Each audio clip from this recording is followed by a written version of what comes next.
ভার্সিটিতে এসে এভাবে যে সবার কাছে হাসির পাত্রী হয়ে যাবে সেটা বুঝতে পারলে লাবণ্য আজকে আসতো না। সবাই কিরকম মূলার মতো দাঁতগুলো বের করে রাক্ষস আর রাক্ষসীদের মতো হাসছে। লাবণ্যের ইচ্ছে করছে একটা একটা করে সবার সব দাঁত তুলে নিয়ে বুড়ি গঙ্গায় ফেলে দিতে। আর ওর বান্ধবীদের দেখে মনে হচ্ছে মির্জাফরের মতো মজা নিচ্ছে। লাবণ্য মনে মনে ঠিক করে নেয় ওদের কান ধরে উঠবোস না করালে ওর নামও ঈশিতা জাহান লাবণ্য নয়। মনে মনে এসব বকবক করছে আর হাঁটছে মেয়েটি। ভাবছে বাড়িতে যাওয়া ছাড়া তো উপায় নেই, কিন্তু এই অবস্থায় বাড়িতেই বা যাবে কিভাবে। মেয়েটির নাম লাবণ্য, পুরো নাম ঈশিতা জাহান লাবণ্য। সবার কাছে সে লাবণ্য নামেই পরিচিত, তবে বন্ধু বান্ধবীরা তাকে লবণ বলেই খেপায়। লাবণ্যরা 3 ভাই বোন, সে পরিবারের ছোট মেয়ে। বাবা একটা বেসরকারি অফিসে চাকরি করেন, আর বড় ভাইয়া একটা ফার্মা কোম্পানিতে কেমিস্ট হিসেবে আছে। ওর মা গৃহিণী আর বোনের বিয়ে হয়ে গেছে। তারা ধনী নয়, কিন্তু উচ্চ মধ্যবিত্ত। তাদের পরিবারে টাকা পয়সার সাথে সাথে ভালোবাসারও অভাব হয় না। পরিবারের ছোট সদস্য হয়, আদরে আদরে একদম বাদর হয়ে গেছে সে। লাবণ্য সম্পর্কে বাকি তথ্য না হয় গল্পের মধ্যেই দেওয়া যাবে। তার আগে আজকের ঘটনাটা বলা যাক। আজকে ওদের ভার্সিটিতে নতুন টিচার জয়েন করার কথা। উনি নাকি ভীষণ হ্যান্ডসাম দেখতে, সেজন্য সবাই একটু বেশি পরিপাটি হয়ে ভার্সিটি যাবে, সেটাই স্বাভাবিক। লাবণ্যও সুন্দর একটা হালকা গোলাপি রঙের গাউন আর চুড়িদার পরে সাথে একটু হালকা সেজেছে। হিজাব পরা শেষ করে আয়নায় শেষবারের মতো দেখে নিজেই নিজেকে বলল, বাহ, তোকে তো আজ দারুণ লাগছে। দেখিস আবার স্যার যেন তোকে দেখে তোর প্রেমে পড়ে না যায়। এসব বলার পর আর একটু আয়নার সামনে ঢং করে ঘড়িতে দেখে আর 15 মিনিট আছে। ওর যেতে 10 মিনিট লাগবে, কিন্তু নতুন টিচারের জন্য একটু আগে বেরিয়ে পড়লো। বের হয়ে একটা রিক্সা নিয়ে ভার্সিটিতে চলে আসলো। রিক্সা ভাড়া মিটিয়ে হাঁটছে, ভাবছে ওকে আজকে সুন্দর লাগছে তো, নতুন টিচার কেমন হবে দেখতে, ইত্যাদি ইত্যাদি। ভাবতে ভাবতে পা পিছলে একদম কাদার মধ্যে পড়ে গেল মেয়েটি। কাল রাতে যে বৃষ্টি হয়েছিল তাই ওর দেখে শুনে হাঁটা উচিত ছিল।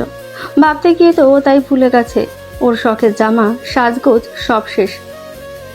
লাবণ্য ভাবলো একটা রিক্সা নিয়ে বাসায় চলে যাবে। আজকে আর ওর ক্লাস করা হবে না ভেবে মন খারাপ করে রিক্সার জন্য দাঁড়িয়ে আছে। অনেকক্ষণ থাকার পরেও যখন রিক্সা পেল না, তখন ভাবলো সামনে একটু এগিয়ে যাবে। কিন্তু আবার মনে হলো এই অবস্থায় রাস্তা দিয়ে হেঁটে গেলে তো ভার্সিটির মতন বাকি সবাই ওকে নিয়ে মজা নেবে। বাধ্য হয়ে দাঁড়িয়ে আছে। হঠাৎ একটা কালো কার ওর সামনে দিয়ে চলে গেল, আর সামনে থাকা গতকাল রাতের বৃষ্টির জমে থাকা নোংরা পানি ছিটকে দ্বিতীয়বারের মতো লাবণ্য শরীর ভিজিয়ে দিল। এবার ওর সমস্ত রাগ ওই কারের মালিকের ওপরে চলে গেল। এমনিতে এই অবস্থায় যেতেও পারছে না, তার উপর একটা রিক্সাও আসছে না এদিকে। এখন তো আরো খারাপ অবস্থা হলো। হঠাৎ সামনে তাকিয়ে দেখলো ওকে ভিজিয়ে দেওয়া কারটা একটু সামনে গিয়ে দাঁড়ালো। গ্লাস নামানোর পর দেখা গেল সেখানে একটা ছেলে। লাবণ্য ভাবলো ব্যাটাকে আজকে কিছুতেই ছাড়বে না, ওকে ভিজিয়ে দেয় এত বড় সাহস বলেই ওনার একদম সামনে গিয়ে দাঁড়ালো। উনি লাবণ্যকে দেখে হো হো করে হাসতে শুরু করলেন। হাসতে হাসতে বললেন, আরে আপনাকে তো সেই লাগছে, দাঁড়ান একটা ছবি তুলে নেই। বলে উনি ফোন বের করতে লাগলেন। এবার লাবণ্য আর নিজের রাগ সামলাতে না পেরে বলল, খচ্চর বেটা, আমাকে ভিজিয়ে দে এখন, আবার আমাকে দেখে পাগলের মতো হাসছে। হাসলে তো আপনাকে একদম হনুমানের মতো লাগে। হনুমানের যমজ ভাই আবার আসছে আমাকে নিয়ে মজা নিতে। আপনাকে আমি অভিশাপ দিলাম, আপনার কখনো বিয়ে হবে না। না না থাক, বিয়ে হবে, কিন্তু আপনার বউ আমার মতো এত লক্ষ্মী মেয়ে হবে না। একটা পেতনি, বান্দরনি, গুন্ডা আর শয়তানের হাড্ডি মেয়ে আপনার বউ হবে। লাবণ্যর একসাথে এত কথা শুনে উনি হাঁ করে ওর দিকে তাকিয়ে আছেন। উনি হয়তো বুঝতেই পারছেন না মেয়েটি ওনাকে এসব বলছে। তখন দেখলো একটা রিক্সা আসলো। লাবণ্য রিক্সায় উঠে বাড়ির দিকে রওনা দিল। বাসায় যাওয়ার পর আম্মু ওকে দেখে হাসতে হাসতে বলল, কি রে, তোর এই অবস্থা কেন? রাস্তায় কি কাঁধে দিয়ে গোসল করে আসছিস? আর তুই না একটু আগে ভার্সিটিতে গেলি, তাড়াতাড়ি আসলি যে। আম্মুর হাসি দেখে লাবণ্য রাগের পরিমাণ আরো বেড়ে গেল, আর ও ভ্যা করে কেঁদে দিল। কাঁদতে কাঁদতে বলল, এখন তুমিও আমাকে দেখে হাসছো? আমি আর কথাই বলবো না কারোর সাথে। বলে লাবণ্য নিজের রুমে এসে বাথরুমে গিয়ে গোসল করে ফ্রেশ হয়ে বের হলো। বিছানায় শুয়ে ফোন বের করে ফেসবুকে ঢুকে গল্প পড়তে লাগলো। এর মধ্যে অনেকবার আম্মু এসেছিল রুমে। কথা বলার চেষ্টা করছিল, কিন্তু ও কোনো কথাই বলেনি। দুপুরে আম্মু অনেকবার খেতেও ডেকেছে, কিন্তু ও যায়নি। বিকেলে আব্বু আর ভাইয়া অফিস থেকে এসে আব্বুর থেকে শুনলো যে লাবণ্য রাগ করে আছে। আব্বু এসে ডাকতে লাগলো, ও তারপরেও যখন দরজা খুলছে না, তখন ভাইয়া এসে বলল, তুই বের হবে নাকি? কাল থেকে তোর ভার্সিটি যাওয়া বন্ধ করে দিব। এই কথা শুনে লাবণ্য তাড়াতাড়ি করে দরজা খুলে বাইরে বেরিয়ে আসলো। ভাইয়া ওকে দেখে মুচকি এসে বলল, এইভাবে কেউ রাগ করে না খেয়ে থাকে পাগলি মেয়ে? চল খেয়ে নিবি কিছু। বলে ওকে নিয়ে ডাইনিং এ বসে আম্মুকে নাস্তা দিতে বলল। রাতে শুয়ে শুয়ে লাবণ্য ভাবছে, আজকে তো নতুন টিচারের ক্লাস করাই হলো না, কাল একটু তাড়াতাড়ি ভার্সিটি চলে যাবে। পরদিন সকালে নাস্তা করে ভার্সিটি যাওয়ার জন্য রেডি হয়ে নিল, কিন্তু রাস্তায় এত জ্যাম ছিল যে ও 7 মিনিট লেট করে ফেলেছে। তাড়াহুড়ো করে ক্লাসে ঢুকতে গিয়ে সামনে তাকিয়ে থেকে কালকে সেই ছেলেটা ক্লাসে দাঁড়িয়ে আছে। ওনাকে এখানে দেখে লাবণ্য তো অজ্ঞান হয়ে যাওয়ার মতন অবস্থা। মনে মনে ভাবছে, উনি কি তাহলে আমাদের নতুন টিচার? উনি যদি আমাদের সেই নতুন টিচার হয়, তাহলে তুই আজকে শেষ লাবণ্য। তোকে আজকে ক্লাসে ঢুকতে দিবে না হয়তো। এই রে, যদি আবার ভাইয়ার কাছে আমার নামে বিচার দেয়, আমি কারোর সাথে ওরকম ব্যবহার করেছি যদি জানতে পারে, তাহলে তো ভাইয়া ভীষণ বকবে। লাবণ্য মনে মনে ভাবতে লাগলো। ভাবনা জগৎ থেকে বেরিয়ে মনে একটু সাহস সঞ্চয় করে বলল, আসতে পারি স্যার? লাবণ্যর কথা শুনে স্যার সহ সবাই ওর দিকে তাকালো। মেয়েটি এখনো জানে না ইনি ওদের টিচার কিনা, তবে ক্লাসে দেখে লাবণ্য ভাবলো স্যার ছাড়া আর কি হবে। ওকে দেখে উনি ভ্রু কুচকে তাকালেন। হয়তো লাবণ্যকে উনি এখানে আশা করেনি, আর না হলে ওর কালকের ব্যবহারের কথা ভাবছেন। লাবণ্য তো মনে মনে আল্লাহকে ডাকছে আর বলছে, প্লিজ আল্লাহ, আজকের মতো বাঁচিয়ে দাও। ওর ভাবনার মধ্যেই উনি বলে উঠলেন। আপনি এখানে? লাবণ্যর উত্তর দেওয়ার আগে দিশা, মানে ওর একটা মির্জাফর বান্ধবী বলল, স্যার, ও লবণ, আমাদের বান্ধবী। এই কথা বলেই ও জিভায় কামড় দিল, কারণ সবসময় বলতে বলতে স্যারকেও লাবণ্যর নাম বলে দিয়েছে। লাবণ্য ওর দিকে অগ্নিদৃষ্টি নিয়ে তাকিয়ে আছে দেখে ও অসহায় ফেস করে কান ধরে ছোট্ট করে সরি বলল। আর এদিকে স্যার লাবণ্যর দিকে অবাক হয়ে তাকিয়ে বলল, সিরিয়াসলি লবণ? আমার নাম লবণ নাকি মিস লক্ষ্মী মেয়ে? না না স্যার, আমার নাম লাবণ্য, ঈশিতা জাহান লাবণ্য। দিশা ভুল করে লবণ বলে ফেলেছে। স্যার তখন বলল, আই সি। ও হ্যাঁ, নতুন স্যারের নামটাই বলা হয়নি। ওনার নাম ইমতিয়াজ মাহমুদ কাব্য। দেখতে পুরোই হিরোদের মতন। গতকাল ঝগড়া করার সময় ভালোভাবে খেয়াল না করলেও আজ দেখে লাবণ্য পুরো ক্রাশ খেয়ে গেল। জিম করা বডি, গায়ের রং ফর্সা, গোলাপি ঠোঁট, সিল্কি সিল্কি চুলে স্টাইল করে হেয়ার কাট দেওয়া, লম্বায় 6 ফুট তো হবে। আর ওনার সবচেয়ে আকর্ষণীয় হলো ওনার ঘোলাটে চোখ। যে কেউ সেই চোখের দিকে তাকালে প্রেমে পড়ে যাবে। কালো শার্ট আর কালো প্যান্ট, সাথে কালো শু পরার কারণে ওনার সৌন্দর্য মনে হয় 1000 গুণ বেড়ে গেছে। ওকে ওনার দিকে হাঁ করে তাকিয়ে থাকতে দেখে কাব্য স্যার বললেন, আমাকে ওভাবে না দেখে এখানে কান ধরে দাঁড়িয়ে থাকো। তুমি যেহেতু 7 মিনিট লেট করে এসছো, তাই আজ তোমার শাস্তি হিসেবে পুরো ক্লাস কান ধরে এখানে দাঁড়িয়ে থেকেই করতে হবে। আমার ক্লাসে লেট করলে আমি কোনোভাবেই সেটা অ্যালাউ করবো না। ওনার কথা শুনে লাবণ্য ভয় পেয়ে বলল, ভুল হয়ে গেছে স্যার, রাস্তায় প্রচুর জ্যাম ছিল, তাই আসতে লেট হয়েছে। এরপর থেকে আর হবে না স্যার। কালকের বিষয়ে কালকে দেখা যাবে। আপাতত আজকের ভুলের শাস্তি ভোগ করো। কিন্তু স্যার। কোনো কিন্তু নয়, চুপচাপ দাঁড়িয়ে থাকো। আর একটা কথা বললে একদম ক্লাসের বাইরে বের করে দেবো। স্যারের কথা শুনে লাবণ্য গাল ফুলিয়ে দাঁড়িয়ে থেকেই পুরো ক্লাস শেষ করলো। মন খারাপ করে পরের ক্লাস করবে না ভেবে ক্যান্টিনে এসে বসে পড়লো। এমন সময় সেখানে ওর সেই মির্জাফরের দলও এসে উপস্থিত হলো। সবাই মিলে ওকে সরি বলছে, কিন্তু লাবণ্য কারোর সাথে কথা না বলে চুপচাপ বসে আছে। চলুন তাহলে লাবণ্যর বন্ধু বান্ধবীদের একটি সংক্ষিপ্ত পরিচয় দেওয়া যাক। ওরা 7 জন মিলে একটা টিম। এই টিমের সবাই একে অপরের খুব ভালো বন্ধু। টিমে 4 জন মেয়ে আর 3 জন ছেলে। দিশা, বিনতি, রিমু, আকাশ, বাঁধন, সাকিন আর লাবণ্য, এই হলো ওরা 7 জন।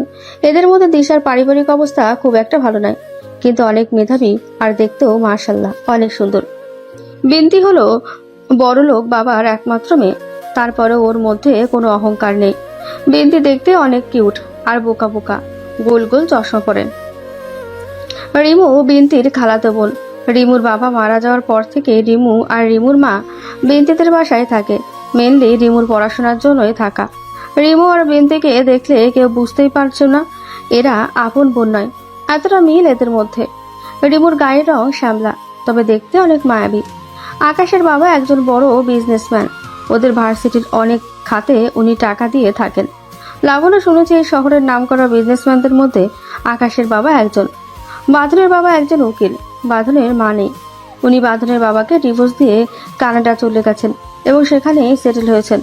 তবে বাঁধনের সাথে ওর মায়ের যোগাযোগ আছে। উনি বাঁধনকে ওনার কাছে নিয়ে যেতে চান, কিন্তু বাঁধন ওর বাবাকে ছেড়ে যেতে রাজি না। আর সাকিল হলো টিমের সবচেয়ে ফাজিল মেম্বার। সবার সাথে ফাজলামি না করলে ওর পেটের ভাত হজম হয় না। লাবণ্য শুনেছে ওর পরিবারের সবাই রাজনীতির সঙ্গে জড়িত। সবশেষে লাবণ্যর একটু বিবরণ দেওয়া যাক, না হলে তো ওর সম্পর্কে জানা অসম্পূর্ণ থেকে যাবে। ও বেশ সুন্দর দেখতে, গায়ের রং ফর্সা, টানা টানা চোখ, হাঁটু পর্যন্ত চুল, লম্বায় 5 ফুট 6 ইঞ্চি। এই পর্যন্ত অনেক প্রেমের প্রস্তাব পেয়েছে লাবণ্য, কিন্তু মনের মতন কাউকে পায়নি বলে প্রেম করা হয়ে ওঠেনি। যাই হোক, পরিচয় পর্ব শেষ, এবার গল্পে আসা যাক। লাবণ্য রাগ ভাঙাতে না পেরে বিনতি বলল, আমরা তোর সব কথা শুনতে রাজি আছি লাবণ্য, তাও প্লিজ আর রাগ করে থাকিস না। ওর কথা শুনে লাবণ্য একটা শয়তানি হাসি দিয়ে বলল, সব করতে রাজি আছিস তো? সবাই একসাথে সমস্বরে সম্মতি দিয়ে বলল, হ্যাঁ, তুই যা করতে বলবি আমরা তাই করব।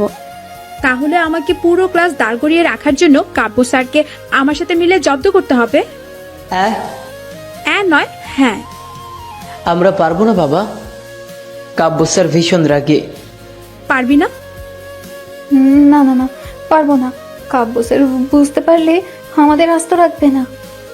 পারবি না তো ভালো কথা, আমার সাথে কথা বলতে আসিস না। আমি আজ থেকে তোদের কোনো বন্ধু নই। আরে লাবণ্য, কি বলিস এসব? আমরা রাজি, তোরাও রাজি, বল না লাবণ্যকে। সবাই তড়িঘড়ি করে একমত হয়ে বলল, হ্যাঁ হ্যাঁ, আমরা সবাই তোর কথাই রাজি। লাবণ্য শয়তানি হাসি দিয়ে মনে মনে বলল, এবার তো জমবে আসল মজা, কাব্য স্যার। লাবণ্যকে হাসতে দেখে সবাই জিজ্ঞেস করলো সে ঠিক কি করতে চাইছে। লাবণ্য রহস্যময় হাসি দিয়ে বলল, বলবো বলবো, সবই বলবো, একটু ধৈর্য ধরো বাবু। বাই দ্য ওয়ে, তোরা আমাকে আবার লবণ বললি কেন? সরি বোন, ভুল হয়েছে। তোর মাথার তার ছিঁড়ে গেছে আজকে। আজ আর কিছুই কইতাম না। আমার মাথার তার ঠিকই আছে, এবার তো কাব্য স্যারের মাথার তার ছিঁড়ে যাবে। তারপর সবাই মিলে কিছুক্ষণ আড্ডা দিয়ে যে যার বাসায় চলে আসলো।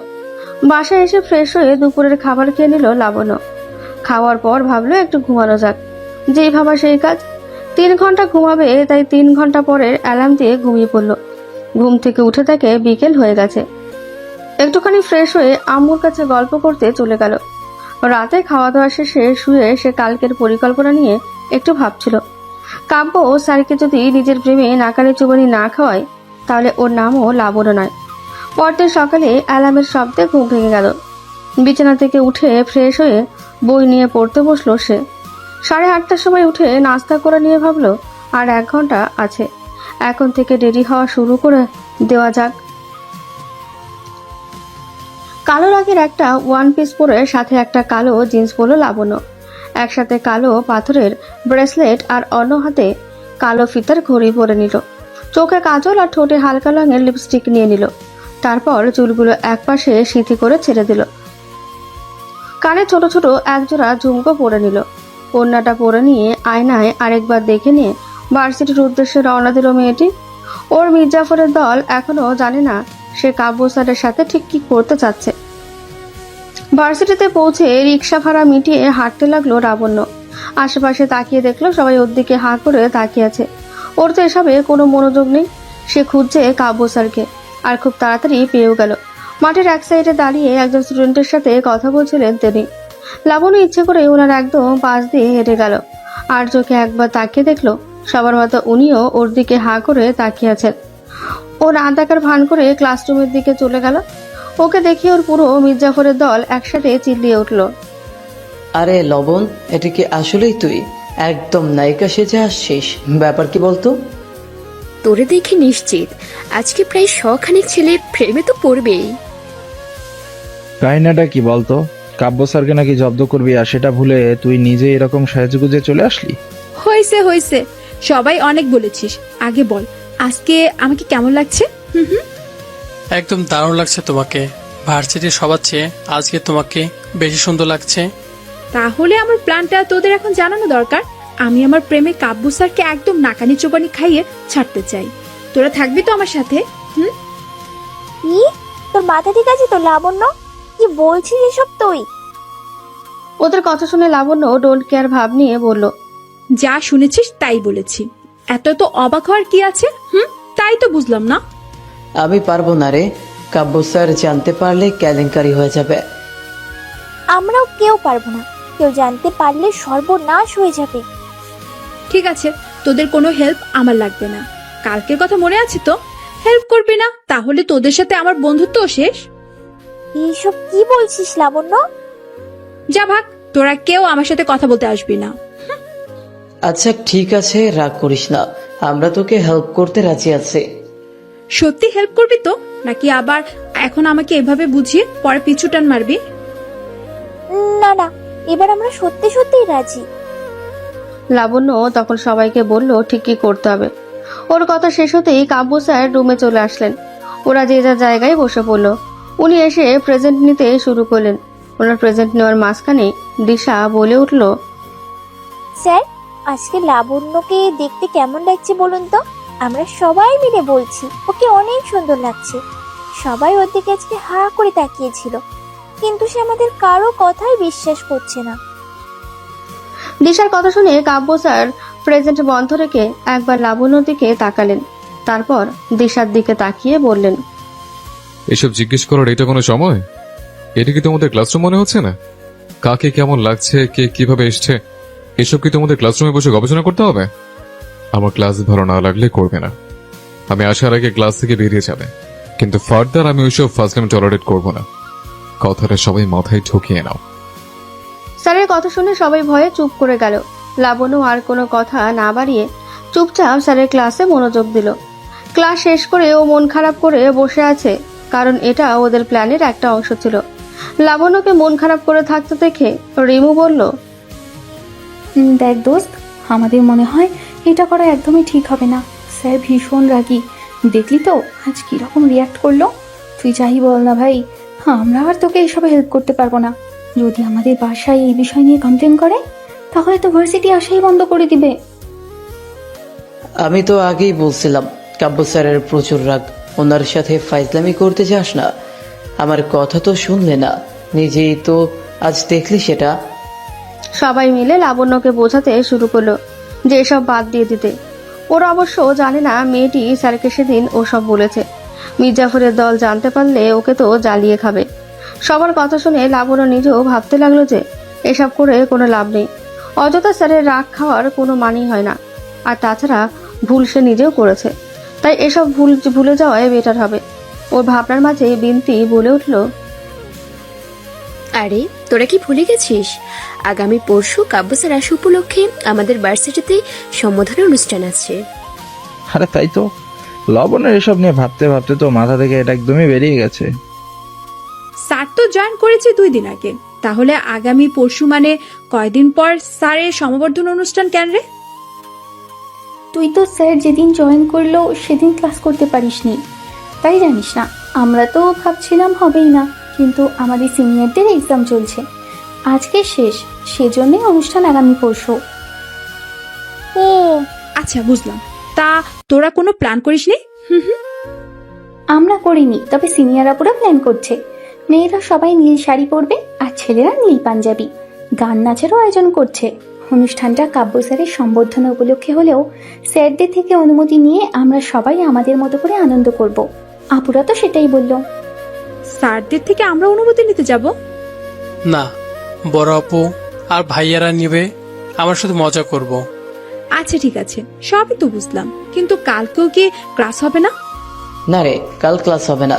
কাল সিনিয়ররা সবকিছু অ্যারেঞ্জ করবে, ডেকোরেশন করবে, আর অনুষ্ঠান কিন্তু সকাল 10টার মধ্যেই শুরু হবে। আচ্ছা চল তাহলে আজকে বাসায় চলে যাই, আজ আর ক্লাস করতে ইচ্ছে করছে না। আচ্ছা চল, এখানে থেকেই বা তাহলে কি করব? এরপর ওরা ভার্সিটি থেকে বেরিয়ে পড়লো। কাব্য স্যারের বিষয়টা আর লাবণ্যর মাথায় আসেনি। অনুষ্ঠান নিয়ে সবাই অনেক এক্সাইটেড। পরের দিন মেয়েটি শুয়ে শুয়ে ফেসবুকে গল্প করছে, তখনই ওদের মেসেঞ্জার গ্রুপে রিমু মেসেজ করলো। কেউ কি আছিস? এই গ্রুপটাতেও ওরা 7 জনই শুধু আছে। বাকি ক্লাসমেটদের সাথে ওরা কথা বলে ঠিকই, কিন্তু এই 7 জনের ফ্রেন্ডশিপ একদমই আলাদা। লাবণ্য তখন ফেসবুকেই ছিল, তাই সাথে সাথে রিপ্লাই করলো। হ্যাঁ রে আছি, কিছু বলবি?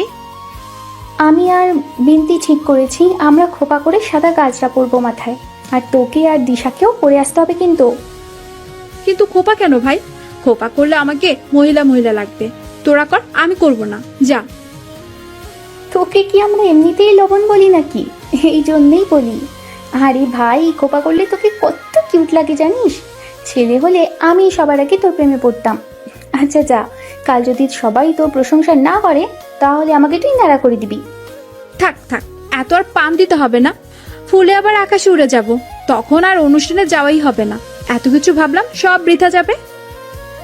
আকাশে যাস আর যেখানেই যাস, খোপা করে আসবি কিনা সেটা বল আগে, তারপর যেখানে খুশি চলে যাস। আচ্ছা আচ্ছা ঠিক আছে, যাব, খোপা করেই যাব। আর আমি তাহলে দিশাকেও জানাচ্ছি। আচ্ছা ঠিক আছে, বাই। বাই। রিমুর সাথে কথা শেষ করে লাবণ্য দিশাকে একটা টেক্সট করে জানিয়ে দিল। তারপর অনলাইন থেকে বেরিয়ে আম্মুর সাথে গল্প করতে ওরা রুমে গেল। পরদিন সকালে একটু তাড়াতাড়ি ঘুম থেকে উঠলো লাবণ্য। ফজরের নামাজ শেষ করে ছাদে চলে গেল হাঁটাহাঁটি করতে। সকালের আবহাওয়াটা ভীষণ সুন্দর হয়, মনকে একদম রিফ্রেশ করে দেয়। চারিদিকে কোনো কোলাহল নেই, মনে হয় যেন ঘুমন্ত কোনো রাজ্য। গ্রামের মানুষ এর থেকেও সকালে ঘুম থেকে ওঠে, আর শহরের মানুষের অভ্যাসটাই আলাদা। সারা রাত নিজেকে অন্য কিছুতে ব্যস্ত রেখে দেরিতে ঘুমাবে আর উঠবে সকাল 10টার পর। কিছু মানুষ উঠলেও উঠেই নিজেকে কর্মক্ষেত্রে ছুটে চলে। এরকম নির্মল সুন্দর সকাল দেখা তাদের সময় কোথায়? এরপর রুমে এসে লাবণ্য আম্মুকে বলল, আমাকে 1 কাপ চা করে দাও না আম্মু। তোমার হাতের মিষ্টি চা দিয়ে আজকের সকালটা শুরু হোক, দিনটা ভালো যাবে তাহলে। মেয়ের কথা শুনে আম্মু মিষ্টি এসে বললেন, ভালোই তো কথা শিখেছিস দেখছি, দিচ্ছি, দাঁড়া একটু। আম্মু চা দিয়ে যাওয়ার পর লাবণ্যর মনে হলো একটু ফেসবুকে ঢু মেরে আসবে। চা খাচ্ছে আর ফেসবুকিং করছে, তখনই রিমু কল দিল হঠাৎ। রিসিভ করে লাবণ্য বলল, কি রে বল, কি খবর? তোকে একটা জরুরি কথা বলতে কল করলাম লবণ। আসলে সিনিয়র আপুরা বলছিল আমাদের মধ্যে থেকে কাউকে একটা কবিতা আবৃত্তি করতে। ওনারা নাম দেননি এখনো, তবে না করতে পারবো না আমরা, বলেছে করতেই হবে। আমাদের মধ্যে তো তুই অনেক ভালো কবিতা লিখিস আর আবৃত্তিও করিস, প্লিজ না করিস না, প্লিজ। আমি পারতাম না বোন, আমি তো শুধু কবিতা লিখে তোদেরকে শুনিয়ে আবৃত্তি করতাম। পুরো ভার্সিটির জনগণের সামনে আমারে দিয়া এইসব হইতো না, মাফ কর বোন। প্লিজ এমন করিস না, সিনিয়রদের কথা না শুনলে আমাদের পানিশমেন্ট দিবে সবাইকে। তুই আমাদের শেষ ভরসা, প্লিজ এমন করিস না। আচ্ছা আচ্ছা, সেজন্য এখন তোমাদের লাবণ্যের প্রয়োজন। যা ভাগ, আমি কোনো কবিতা টবিতা লিখতে পারবো না, ফোন রাখ। সোনা বান্ধবী আমার, প্লিজ রাগ করিস না। হ্যাঁ দেখ, তুই কবিতা না লিখলে না লিখতেই পারিস, তবে পানিশমেন্ট কিন্তু আমরা একা পাবো না, তুইও পাবি। ওরে ওরে, এখন আবার আমাকে ব্ল্যাকমেল করা হচ্ছে। তাহলে ঠিক আছে, তোর একটা কবিতা শোনাই, দেখ কেমন হয়েছে। আমারে জোর করলে আমি কিন্তু একটাই আবৃত্তি করব। শোন তাহলে। আমি মীর জাফরকে দেখিনি, কিন্তু আমি আমার বন্ধু বান্ধবীদের দেখেছি। আমি হিটলারকে দেখিনি, কিন্তু আমি আমার ভার্সিটির কাব্য স্যারকে দেখেছি। আমি কোনো শান্ত লক্ষ্মী মেয়েকে দেখিনি, কিন্তু আমি আমার আমিকে দেখেছি। থাম ভাই থাম, তোর এসব দেখা দেখি হলে দয়া করে এবার থাম। তুই যদি কাব্য স্যারের সামনে কবিতা আবৃত্তি করতে পারিস তাহলে আমাদের কোনো সমস্যা নেই। আমরা তোর আবৃত্তি করব না, তোর নামটা আমি দিয়ে দিচ্ছি। আবৃত্তি তো তোকে করতেই হবে, এখন কি আবৃত্তি করবি সেটা তোর ব্যক্তিগত ব্যাপার। এবার রাখি, আর শোন, 9:30 যেন তোকে ভার্সিটি ক্যাম্পাসে দেখতে পাই। লাবণ্য হা করে একটা শয়তানি হাসি দিয়ে বলল, আচ্ছা ঠিক আছে, বাই। ফোনটা কেটে দেখলো অলরেডি 8টা পার হয়েছে, তাই ফোন রেখে লাবণ্য আম্মুর কাছে চলে গেল। গিয়ে দেখে আম্মুর রান্নাবান্না একদম কমপ্লিট। মেয়েকে দেখে আম্মু বললেন, টেবিলে বস, আমি খাবার দিচ্ছি। এরপর হালকা একটু নাস্তা করে ফ্রেশ হয়ে সাজতে শুরু করলো লাবণ্য। আম্মু ওকে খুব সুন্দর করে শাড়ি পরিয়ে দিলেন। এরপর চুলগুলো খোপা করে তাতে একটা কৃত্রিম ফুলের গাজরা দিয়ে দিলেন। লাবণ্য হালকা একটু মেকআপ করলো, চোখে কাজল, হালকা লাল রঙের লিপস্টিক ঠোঁটে, কানে বড় বড় একজোড়া ঝুমকো পরলো, এক হাতে নীল রঙের কাচের চুড়ি, আরেক হাতে একটা ঘড়ি পরে নিল। ব্যাস, সাজ কমপ্লিট। সাজ শেষ হওয়ার পর আম্মু ওকে দেখে বলল, ইস, মেয়েটা আমার কত বড় হয়ে গেছে, কারণ নজর না লাগে। আম্মুর কথা শুনে লাবণ্য হেসে বলল, আমাকে কেউ নজর দিবে না আম্মু, তোমার মেয়ে সবার দিকে নজর দেয়। পাগলি মেয়ে বলে হাসতে হাসতে আম্মু কিচেনে চলে গেলেন। লাবণ্য 9:10 আম্মুর থেকে বিদায় নিয়ে ভার্সিটির উদ্দেশ্যে বেরিয়ে পড়ল। আব্বু আর ভাইয়া সকাল 7টায় অফিসে চলে যাওয়ার কারণে সাজুগুজু করে দেখাতে পারল না মেয়েটি। ভাবলো রাতে পিক দেখাবে। যাই হোক, ভার্সিটি পৌঁছে দেখে শুধু দিশা এসেছে। লাবণ্য ওর কাছে গিয়ে বলল, চল না বনু, মির্জাফরের দলের বাকি সদস্যরা আসার আগে আমার কিছু সুন্দর পিক উঠায় দিবি। তুই আবার আমাকে মির্জাফর বললি লবণ? যা ভাগ, তোকে একটা পিকও উঠাই দিব না। দেখ, আমি কিন্তু তোকে মির্জাফর বলিনি, ওই দলের সদস্য বলেছি। তুই তো আমাকে আবার লবণ বললি, তাই তোর ভুল আমার ভুল কাটাকাটি, পরে ফলাফল শূন্য। এবার চল না প্লিজ। ওকে ভুলভাল বুঝিয়ে এক প্রকার টেনে একটা সুন্দর জায়গায় চলে গেল লাবণ্য। সে বিভিন্ন পোজ দিচ্ছে আর দিশা পিক উঠিয়ে দিচ্ছে। এরপর লাবণ্য ওকে কিছু পিক উঠিয়ে দিল। স্টেজের দিকে আসার সময় দেখলো একটা জায়গায় অনেকগুলো নীল আর সাদা রঙের বেলুন সাজিয়ে রাখা। লাবণ্য দিশাকে বলল, ওখানে একটা পিক উঠায় দে না আমার। বলে ওর দিকে তাকিয়ে পেছনে পিছচ্ছে লাবণ্য। হঠাৎ কারোর সাথে ধাক্কা খেয়ে ধপাস করে পড়ে গেল। আসলেও ধীরে ধীরে পিছালেও পেছনের লোকটা অনেক দ্রুত হাঁটছিলেন, তাই তাল সামলাতে না পেরে লাবণ্য একদম তার উপরে গিয়ে পড়ল। মেয়েটি পড়ে গিয়ে চোখ বন্ধ করে রাগ দেখিয়ে বলল, ওরে, কোন হনুমান আমাকে ফালাইয়া দিল রে? ও আম্মু গো, আম্মু গো, তোমার মেয়ের কোমরটা ভেঙে গেল গো। এবার তোমার মেয়েকে কে বিয়ে করবে গো? বলেই একা কান্না শুরু করে দিল লাবণ্য। অনেকক্ষণ পরেও কোনো শব্দ শুনতে না পেয়ে চোখ খুলে দেখে কাব্য স্যার ওর দিকে রাগি মুড়ে তাকিয়ে আছে। ও ভয় পেয়ে তাড়াতাড়ি করে উঠে এক পাশে দাঁড়িয়ে পড়ল। লাবণ্য বুঝলো না সবসময় ওর সাথে কেন এমন হয়। আজকেও না জেনে ওনাকে হনুমান বলল। আজকে বুঝে ওর কপালে শনি আছে। কাব্য স্যার উঠে দাঁড়িয়ে বললেন, এই মেয়ে, হাঁটার সময় চোখ দুটো কি হাতে নিয়ে ঘোরো? চোখে দেখতে পাও না? আর তুমি কি এখনো ছোট বাচ্চা? ভার্সিটি পুরো একটা মেয়ে বেলুন দেখে দৌড়াচ্ছে পিক ওঠানোর জন্য। পিছুটা হাস্যকর না? Sir, sorry sir. অ্যাকচুয়ালি সরিটা কিসের জন্য বলছো? আচ্ছা, তোমার মুখে সবসময় হনুমান শব্দটা কি লেগেই থাকে নাকি? সেটা অবশ্য তোমার ব্যাপার, কিন্তু আমাকে দেখে কোন অ্যাঙ্গেল থেকে তোমার হনুমান মনে হয়? আমি কি দেখতে হনুমানের মতো? না না স্যার, আপনি তো দেখতে অনেক সুন্দর।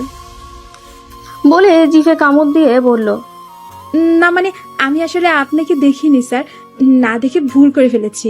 এবার মতো মাফ করে দেন, আর কখনোই এমন ভুল হবে না প্লিজ স্যার। ঠিক আছে, এবার মতো মাফ করে দিচ্ছে। নেক্সট টাইম যেন আর এরকম ভুল না হয়। কাব্য স্যার চলে গেলেন। লাবণ্যকে গোমরা মুখে দাঁড়িয়ে থাকতে দেখে দিশা এসে বলল, মন খারাপ করিস না লবণ, জানিস তো স্যার ওরকমই। ওর কথা শুনে লাবণ্য তেতে উঠে বলল, তুই আবার আমাকে লবণ বলছিস? আরেকবার আমাকে লবণ বললে তো দাঁত ভেঙে আমি হাতে ধরিয়ে দিব। এরপর তোর ভবিষ্যৎ হাজবেন্ডের কাছ থেকে দাঁত ধার করে নিয়ে হড্ডি চিবাইস। বলে হনহন করে এসে লাবণ্য একটা চেয়ারে বসে পড়ল। ও মনে মনে ভাবল, যাক বাবা, আমি আবার কি করলাম? দোষ করলো সে নিজে, ঝাড়ি খাইলো কাব্য স্যারের, আর ঘূর্ণিঝড় হলো আমার উপর দিয়ে। এসব বলে দিশা ওর সাথে এসে বসলো। লাবণ্য ওর সাথে কথা না বলে ফোনটা বের করে কিছুক্ষণ আগের তোলা পিকগুলো দেখছে। হঠাৎ দিশার দিকে তাকিয়ে দেখলো ও ওর ফোনে কিছু দেখছে আর মিটিমিটি হাসছে। ওর ভাবভঙ্গি দেখে মেয়েটি মনে মনে ভাবলো, এ আবার কারো প্রেমে হাবুডুবু খাচ্ছে নাকি? তা সে হাবুডুবু খাক আর যাই খাক, তাতে আমাদের কি? নতুন করে আবার ট্রিট পাবো, এটাই এখন ভাবার বিষয়। ধীরে ধীরে ভার্সিটির সবাই এসে উপস্থিত হলো। টিচারদের জন্য সামনে বসার আয়োজন করা হয়েছে। স্টুডেন্টরা পিছনে, দায়িত্বপ্রাপ্ত সিনিয়ররা তাদের কাজেই ব্যস্ত।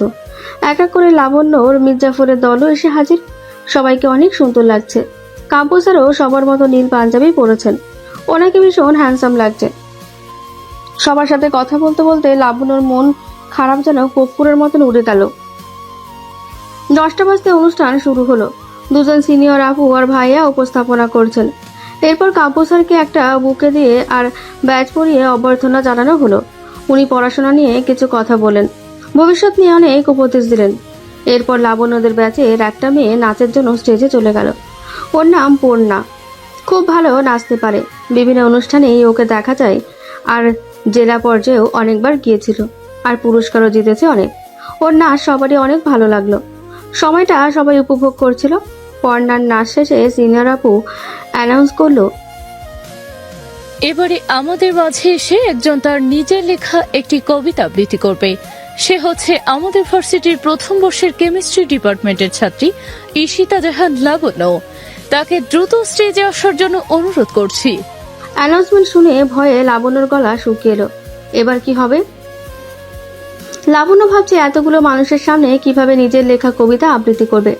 যদি অন্য কারো লেখা হতো তাও হতো, এখন ওর কবিতা যদি কারো ভালো না লাগে। এসব চিন্তায় মেয়েটি ঘামতে শুরু করে দিল। ভয়ে বুকের মধ্যে যেন ধক ধক ধক ধক করছে। ওকে বসে থাকতে দেখে বিনতি ওর দিকে চিন্তিত হয়ে তাকিয়ে বলল, তুই কি প্রস্তুতি নিয়ে আসিসনি লাবণ্য? সবাই অপেক্ষা করছে, প্লিজ যা না। আমার খুব ভয় করছে রে, হাত পা কাঁপছে। যদি আমার কবিতা কারো ভালো না লাগে? তুই অযথা চিন্তা করছিস, তুই তো অনেক ভালো লিখিস, দেখবি সবাই তোর লেখার প্রশংসা করবে। বিনতির কথা শুনে লাবণ্য মনে সাহস সঞ্চয় করে স্টেজে উঠল। তারপর উপস্থিত সবার দিকে তাকিয়ে বলল, আসসালামু আলাইকুম, সবাই আমার সালাম নেবেন। আমার নাম ঈশিতা জাহান লাবণ্য। আমি আজকে আপনাদের আমার লেখা ছোট্ট একটা কবিতা আবৃত্তি করে শোনাবো। এটা যেহেতু স্টেজে দাঁড়িয়ে আমার প্রথম আবৃত্তি, তাই আশা করছি ভুল ত্রুটি ক্ষমাশীল দৃষ্টিতে দেখবেন। কথাগুলো বলে লাবণ্য ওর কবিতা আবৃত্তি শুরু করে দিল। আমি তো নই কারো স্বপ্নের রঙে আঁকা কোনো রঙিন প্রজাপতি, নয়তো দিঘির জলে ফুটে থাকা লাল পদ্ম ফুলটি। আমি তো নই আকাশ নীলে উঠতে থাকা সুখ পাখিটি, নয়তো রক্ত চোখার আগুন ঝরা রূপসী সেই কথাটি। আমি তো নই মেঘের পালক খোপায় পড়া কোনো শুভ্র পরী, নয়তো মেঘ পরীদের মতো কোনো এক স্বপ্নচারী। আমায় শুধু যার জন্য গড়েছেন বিধাতা, সে কবি, আমি তার প্রেমের কবিতা। কবিতা শেষ করে লাবণ্য ভয়ে ভয়ে দৃষ্টিতে সবার দিকে তাকিয়ে আছে। কাউকে কিছু না বলতে দেখে ওর ভীষণ কান্না পাচ্ছিল। ও মাথা নিচু করে স্টেজ থেকে নামার জন্য যেই পা বাড়িয়েছে, তখনই একটা হাততালির শব্দ শুনতে পেল। সামনে তাকিয়ে দেখে কাব্য স্যার দাঁড়িয়ে হাততালি দিচ্ছেন। এরপর এক এক করে সবাই হাততালি দিতে শুরু করলো।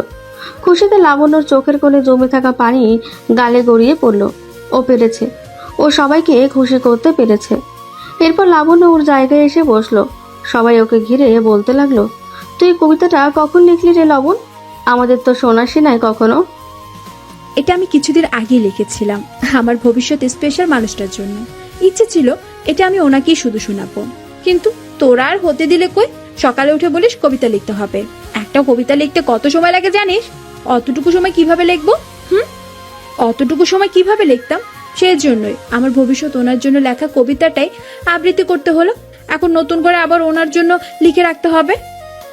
এখনো জীবনে একটা প্রেম করছিস, করিসনি তো? আর সেই তুই কিনা তোর ভবিষ্যতের জন্য কবিতা লিখে রাখিস। এখন হয়নি তো কি হয়েছে, কিছুদিন পর হবে, হবে তো একদিন, তাই না? এখন বেশি কথা না বলে অনুষ্ঠানে মনোযোগ দে। এরপর এক এক করে সব ইভেন্ট শেষ হয়ে গেল। মাঝখানে 30 মিনিটের জন্য টিফিন ব্রেক দিয়েছিল। ওরা ভার্সিটির ক্যান্টিনে খেয়ে নিয়েছে। অনুষ্ঠান শেষ হতে বিকেল 4টে বেজে গেছে। সারাদিন শাড়ি পরে থাকতে থাকতে ওরা সবাই ভীষণ ক্লান্ত হয়ে পড়েছে। তাই অনুষ্ঠান শেষ হতেই দেরি না করে ওরা বাসায় যাওয়ার সিদ্ধান্ত নিল। যাওয়ার আগে দিশা সবাইকে বলল, গাইস, আজকে আমার পক্ষ থেকে সবার জন্য কিউট একটা সারপ্রাইজ আছে। রাতে সবাই অনলাইন আসবি, না হলে কিন্তু একদম মিস করে যাবি। সবাই একসঙ্গে বলল, আচ্ছা ঠিক আছে। লাবণ্য মনে মনে ভাবলো, মনে হচ্ছে দিশা ওনার প্রেমের কথা জানাবেন। ম্যাডাম যেভাবে তখন মুসকি মুসকি হাসছিলেন, মনে হচ্ছে একদম পিছলে পড়ে গেছে প্রেমে। যাক, কাল তাহলে ট্রিটটা পাচ্ছি। এরপর সবাই বিদায় নিয়ে বাড়ির উদ্দেশ্যে রওনা দিল। বাসায় এসে ফ্রেশ হয়ে বিছানায় শুয়ে পড়লো মেয়েটি। এরপর আম্মু ওর রুমে আসলো। লাবণ্য উঠে বসে আজকে সারাদিন যা যা হয়েছে সেসব গল্প করলো আম্মুর সাথে। এরপর আম্মু রাতের রান্নার জন্য কিচেনে চলে গেলেন, আর ও ফেসবুকে ঢুকে গল্প পড়তে শুরু করলো। কিছুক্ষণ পর ড্রয়িং রুমে ভাইয়ার কণ্ঠ শুনতে পেল লাবণ্য। ভাইয়া ওকেই ডাকছে। ও যাওয়ার পর ভাইয়া বলল, তুই নাকি শাড়ি পরেছিলি বুড়ি? আমি তো দেখতেই পেলাম না। পিক দেখা তো দেখি, তোকে কেমন মিষ্টি লাগছে। ভাইয়ার কথা শুনে লাবণ্য গাল ফুলিয়ে বলল, তার মানে আমি দেখতে মিষ্টি না ভাইয়া? শুধু শাড়ি পরলে আমাকে মিষ্টি লাগে?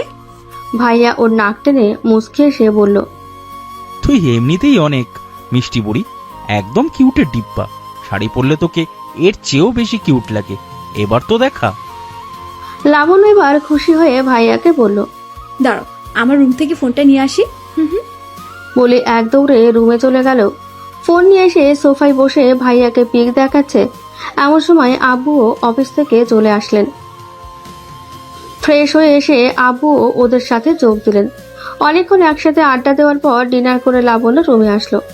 দিশা তো সবাইকে রাতে সারপ্রাইজ দেওয়ার জন্য অনলাইনে আসতে বলছিল। এতক্ষণ যেন সেটাও ভুলে গিয়েছিল।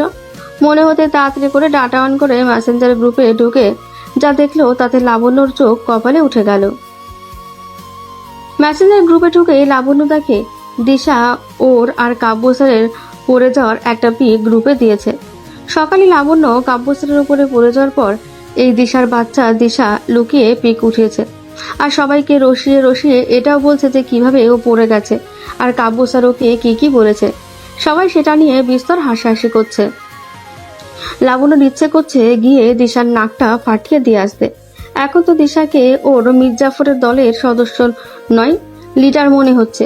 তাহলে এই ছিল ওর সারপ্রাইজ। আর লাবণ্য ওর হাসি দেখে কি না কি ভেবে বসেছিল। ওরা যেহেতু এখন ওকে নিয়ে মজা নিতে রেডি হয়ে আছে, মেয়েটি কিছু বললে ওরা আরো বেশি জ্বালাবে ওকে। সেজন্য ও ওদের কিছু না বলে টুক করে অনলাইন থেকে বের হয়ে আসলো। আর আসার আগে দিশার দেওয়া ওর আর কাব্য স্যারের পিকটা গ্যালারিতে সেভ করে নিল। বিছানায় শুয়ে তখন থেকে বারবার পিকটা দেখছে লাবণ্য। কাব্য স্যারকে জুম করে করে দেখছে। পিকে লাবণ্য চোখ বন্ধ আর কাব্য স্যারের মুখে বিরক্তির ছাপ স্পষ্ট। তারপরেও পিকটা কেন জানি ওর ভীষণ ভালো লাগছে। পিক দেখছে আর কাব্য স্যারের কথা ভাবছে মেয়েটি। মানুষটা অতিরিক্ত রকমের সুন্দর, কারো এত সুন্দর হতে নেই, নজর লেগে যাবে না হলে। কিন্তু সবসময় কি রকম যেন গোমরা মুখে থাকে। হাসলে ওনাকে কত সুন্দর লাগে তা কি উনি জানেন? ওনার হাসি লাবণ্য দেখেছে সেই অনাকাঙ্ক্ষিত দিনে। প্রাণ খোলা হাসি ছিল, কিন্তু এরপর আর একদিনেও সৌজন্যমূলক হাসি ছাড়া ওনাকে হাসতে দেখেনিও। লাবণ্যর সামনে তো ওই সৌজন্যমূলক হাসি দেওয়াও মনে হয় বারণ। স্যারের বিষয়ে ভাবছে আর মেয়েটি লজ্জায় লাল হয়ে যাচ্ছে। অদ্ভুত অনুভূতি হচ্ছে যা সম্পূর্ণ অজানা ওর। কই, এমন অনুভূতি তো ওর আগে কখনো হয়নি। স্যারের কথা ভাবতেই বা আজকে ওর এত ভালো লাগছে কেন?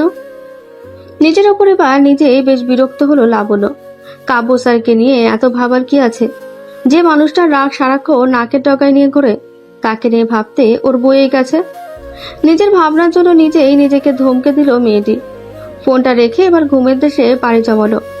এর মধ্যেই কেটে গেছে 3 মাস। এই 3 মাসে কিছু জিনিস ছাড়া বাকি সবকিছুই আগের মতোই আছে। ওদের 7 জনের বন্ধুত্ব, দুষ্টুমি সবকিছু একদম আগের মতোই আছে। তবে লাবণ্য ইদানিং নিজের মাঝে কিছু চেঞ্জ দেখতে পায়। এই কাব্য স্যারটা সবসময় ওর মাথায় ঘুরপাক খাচ্ছে। ওনার কথা না ভাবতে চাইলেও যেন ভাবতে হচ্ছে। মনে হচ্ছে যেন ভাবনা চিন্তাগুলো এখন আর ওর আয়ত্তেই নেই। সে যেন নিজের ভাবনাগুলো নিজেই ভেবে নিচ্ছে। আর কাব্য স্যারের কথা ভাবতে যে লাবণ্যর খারাপ লাগে তা কিন্তু না। ওর নিজেরও কেন জানি ওনার কথা সারাক্ষণ ভাবতে ইচ্ছে করে। প্রতিদিন রাতে ঘুমানোর আগে ওদের পড়ে যাওয়ার পিকটা দেখা, কল্পনায় ওনার সাথে কথা বলা, এরা যেন লাবণ্যর প্রত্যাহিক রুটিনে পরিণত হয়েছে। এখন কাব্য স্যারের সামনে পড়লে যেন সব আড়ষ্টতা চেপে ধরে ওকে, চোখ তুলে তাকাতেও পারে না। মেয়েটি এত লাজুক কবে ছিল সেটাই মাঝে মাঝে ভেবে পায় না। এত লজ্জা আড়ষ্টতার মাঝেও সবসময় মনে হয় ওই মানুষটার সাথে ওর প্রতিদিন দেখা হোক। ওনাকে একদিন না দেখলে মনের মাঝে অস্থিরতা কাজ করে। লাবণ্যর এই একপাক্ষিক কাজগুলোর কি নাম দেওয়া উচিত ও সত্যি জানে না। ভালোবাসা কি জানি বাবা, সত্যি হয়তো ভালোবেসেই ফেলেছে। আগে ওর মির্জাফরের দলের কেউ কাব্যসারকে নিয়ে জ্বালালে খুব খেপে যেত, কিন্তু এখন সেটাও কেন জানি না ভীষণ ভালো লাগে। লাবণ্যর এই অনুভূতির কথা ও ছাড়া অবশ্য কেউ জানে না, মির্জাফরের দলের কেউ না। ও তো নিজেই নিজের অনুভূতি সম্পর্কে কিছুই বুঝতে পারছে না, ওদেরকে আর কি বলবে। অযথা আবার সবসময় এটা নিয়ে মজা নেবে, তার থেকে ওরা না জানায় ভালো। মাঝে মাঝে ওরা কিছু জিজ্ঞেস করলেও লাবণ্য ওদেরকে কিছু বুঝতে না দিয়ে অতি যত্নে সেটা এড়িয়ে যায়। আজ সকালে ভার্সিটি যাওয়ার জন্য রেডি হচ্ছে লাবণ্য, তখনই আম্মু বললেন, লাবণ্য দেখ তো, সোনা কিসের ডেলিভারি ম্যানে আসছে। তুই কি কিছু অর্ডার করেছিলি? তোকে কেন জানি পার্সেল নিতে ডাকছে। আমি তো কোনো কিছু অর্ডার করিনি ভাইয়া। তাহলে কিসের পার্সেল? আপনার মনে হয় কোথাও ভুল হচ্ছে ভাইয়া, একটু ভালো করে চেক করে দেখেন। আমার কোনো ভুল হয়নি ম্যাম, এই দেখুন এই ঠিকানায় দিতে বলা হয়েছে, আর নামটাও তো আপনারই দেওয়া। আপনার আম্মুই তো বলল আপনার নাম লাবণ্য। এবার লাবণ্য বেশ চিন্তিত হলো, কে দেবে ওর ঠিকানায় পার্সেল? কেউ মজা করার জন্য কিছু করেনি তো আবার? ওর ভাবনার মাঝে উনি একটা পার্সেল লাবণ্যর হাতে দিয়ে বললেন, আপনার যা ভাবার আপনি ভাবতে থাকুন, আমার দেরি হয়ে যাচ্ছে ম্যাম, আমাকে যেতে হবে। বলে উনি চলে গেলেন। লাবণ্য অনেকবার ডাকার পরেও আর শুনলেন না, বাধ্য হয়ে পার্সেলটা নিয়ে ভেতরে চলে গেল মেয়েটি। আম্মুকে সবকিছু খুলে বলার পর আম্মু বললেন, আচ্ছা আগে খুলে দেখ ভেতরে কি আছে, তারপর হয়তো বুঝতে পারবি কে দিতে পারে। লাবণ্য আম্মুর কথায় সায় জানিয়ে পার্সেলটা খুলতে শুরু করলো। গিফট পেপারে কেউ অনেক যত্ন করে প্যাক করেছে মনে হচ্ছে।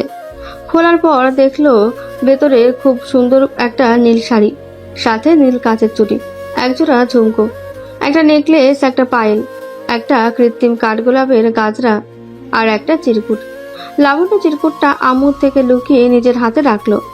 যদি আবার এমন কিছু লেখা থাকে যা আম্মুর সামনে অস্বস্তিতে ফেলবে, তাই ভাবলো চিরকুটটা একাই পড়বে। আম্মু সবকিছু দেখে বললেন, সবকিছু তো বেশ সুন্দর, যে দিয়েছে তার পছন্দ আছে বলতে হবে। তা কিছু বুঝলি কে দিতে পারে? লাবণ্য আম্মুর কথায় না বোধক মাথা নাড়ল। আসলে প্রত্যেকটা জিনিসই ভীষণ সুন্দর, কিন্তু কে দিতে পারে সেটাই তো বুঝতে পারছে না। এরপর সবকিছু নিয়ে রুমে চলে এলো মেয়েটি। বিছানার ওপর বাকি জিনিসগুলো রেখে চিরকুটটা হাতে দিল। একটা নীল রঙের চিরকুট। কৌতূহল দমিয়ে রাখতে না পেরে চিরকুটটা পড়ার জন্য খুলে দেখে অনেক সুন্দর করে কিছু লেখা আছে, কিন্তু লেখাগুলো পড়ে লাবণ্য ভীষণ অবাক হয়ে গেল। কে দিতে পারে ওকে এমন চিরকুট? চিরকুটটা খুলে দেখে লাবণ্য, তাতে অনেক যত্ন করে লেখা, প্রিয়, তুমি হয়তো এখন ভাবছো আমি কি আর কেনই বা তোমাকে গিফট পাঠালাম। তাহলে বলবো, অযথা আমাকে নিয়ে এত ভেবো না।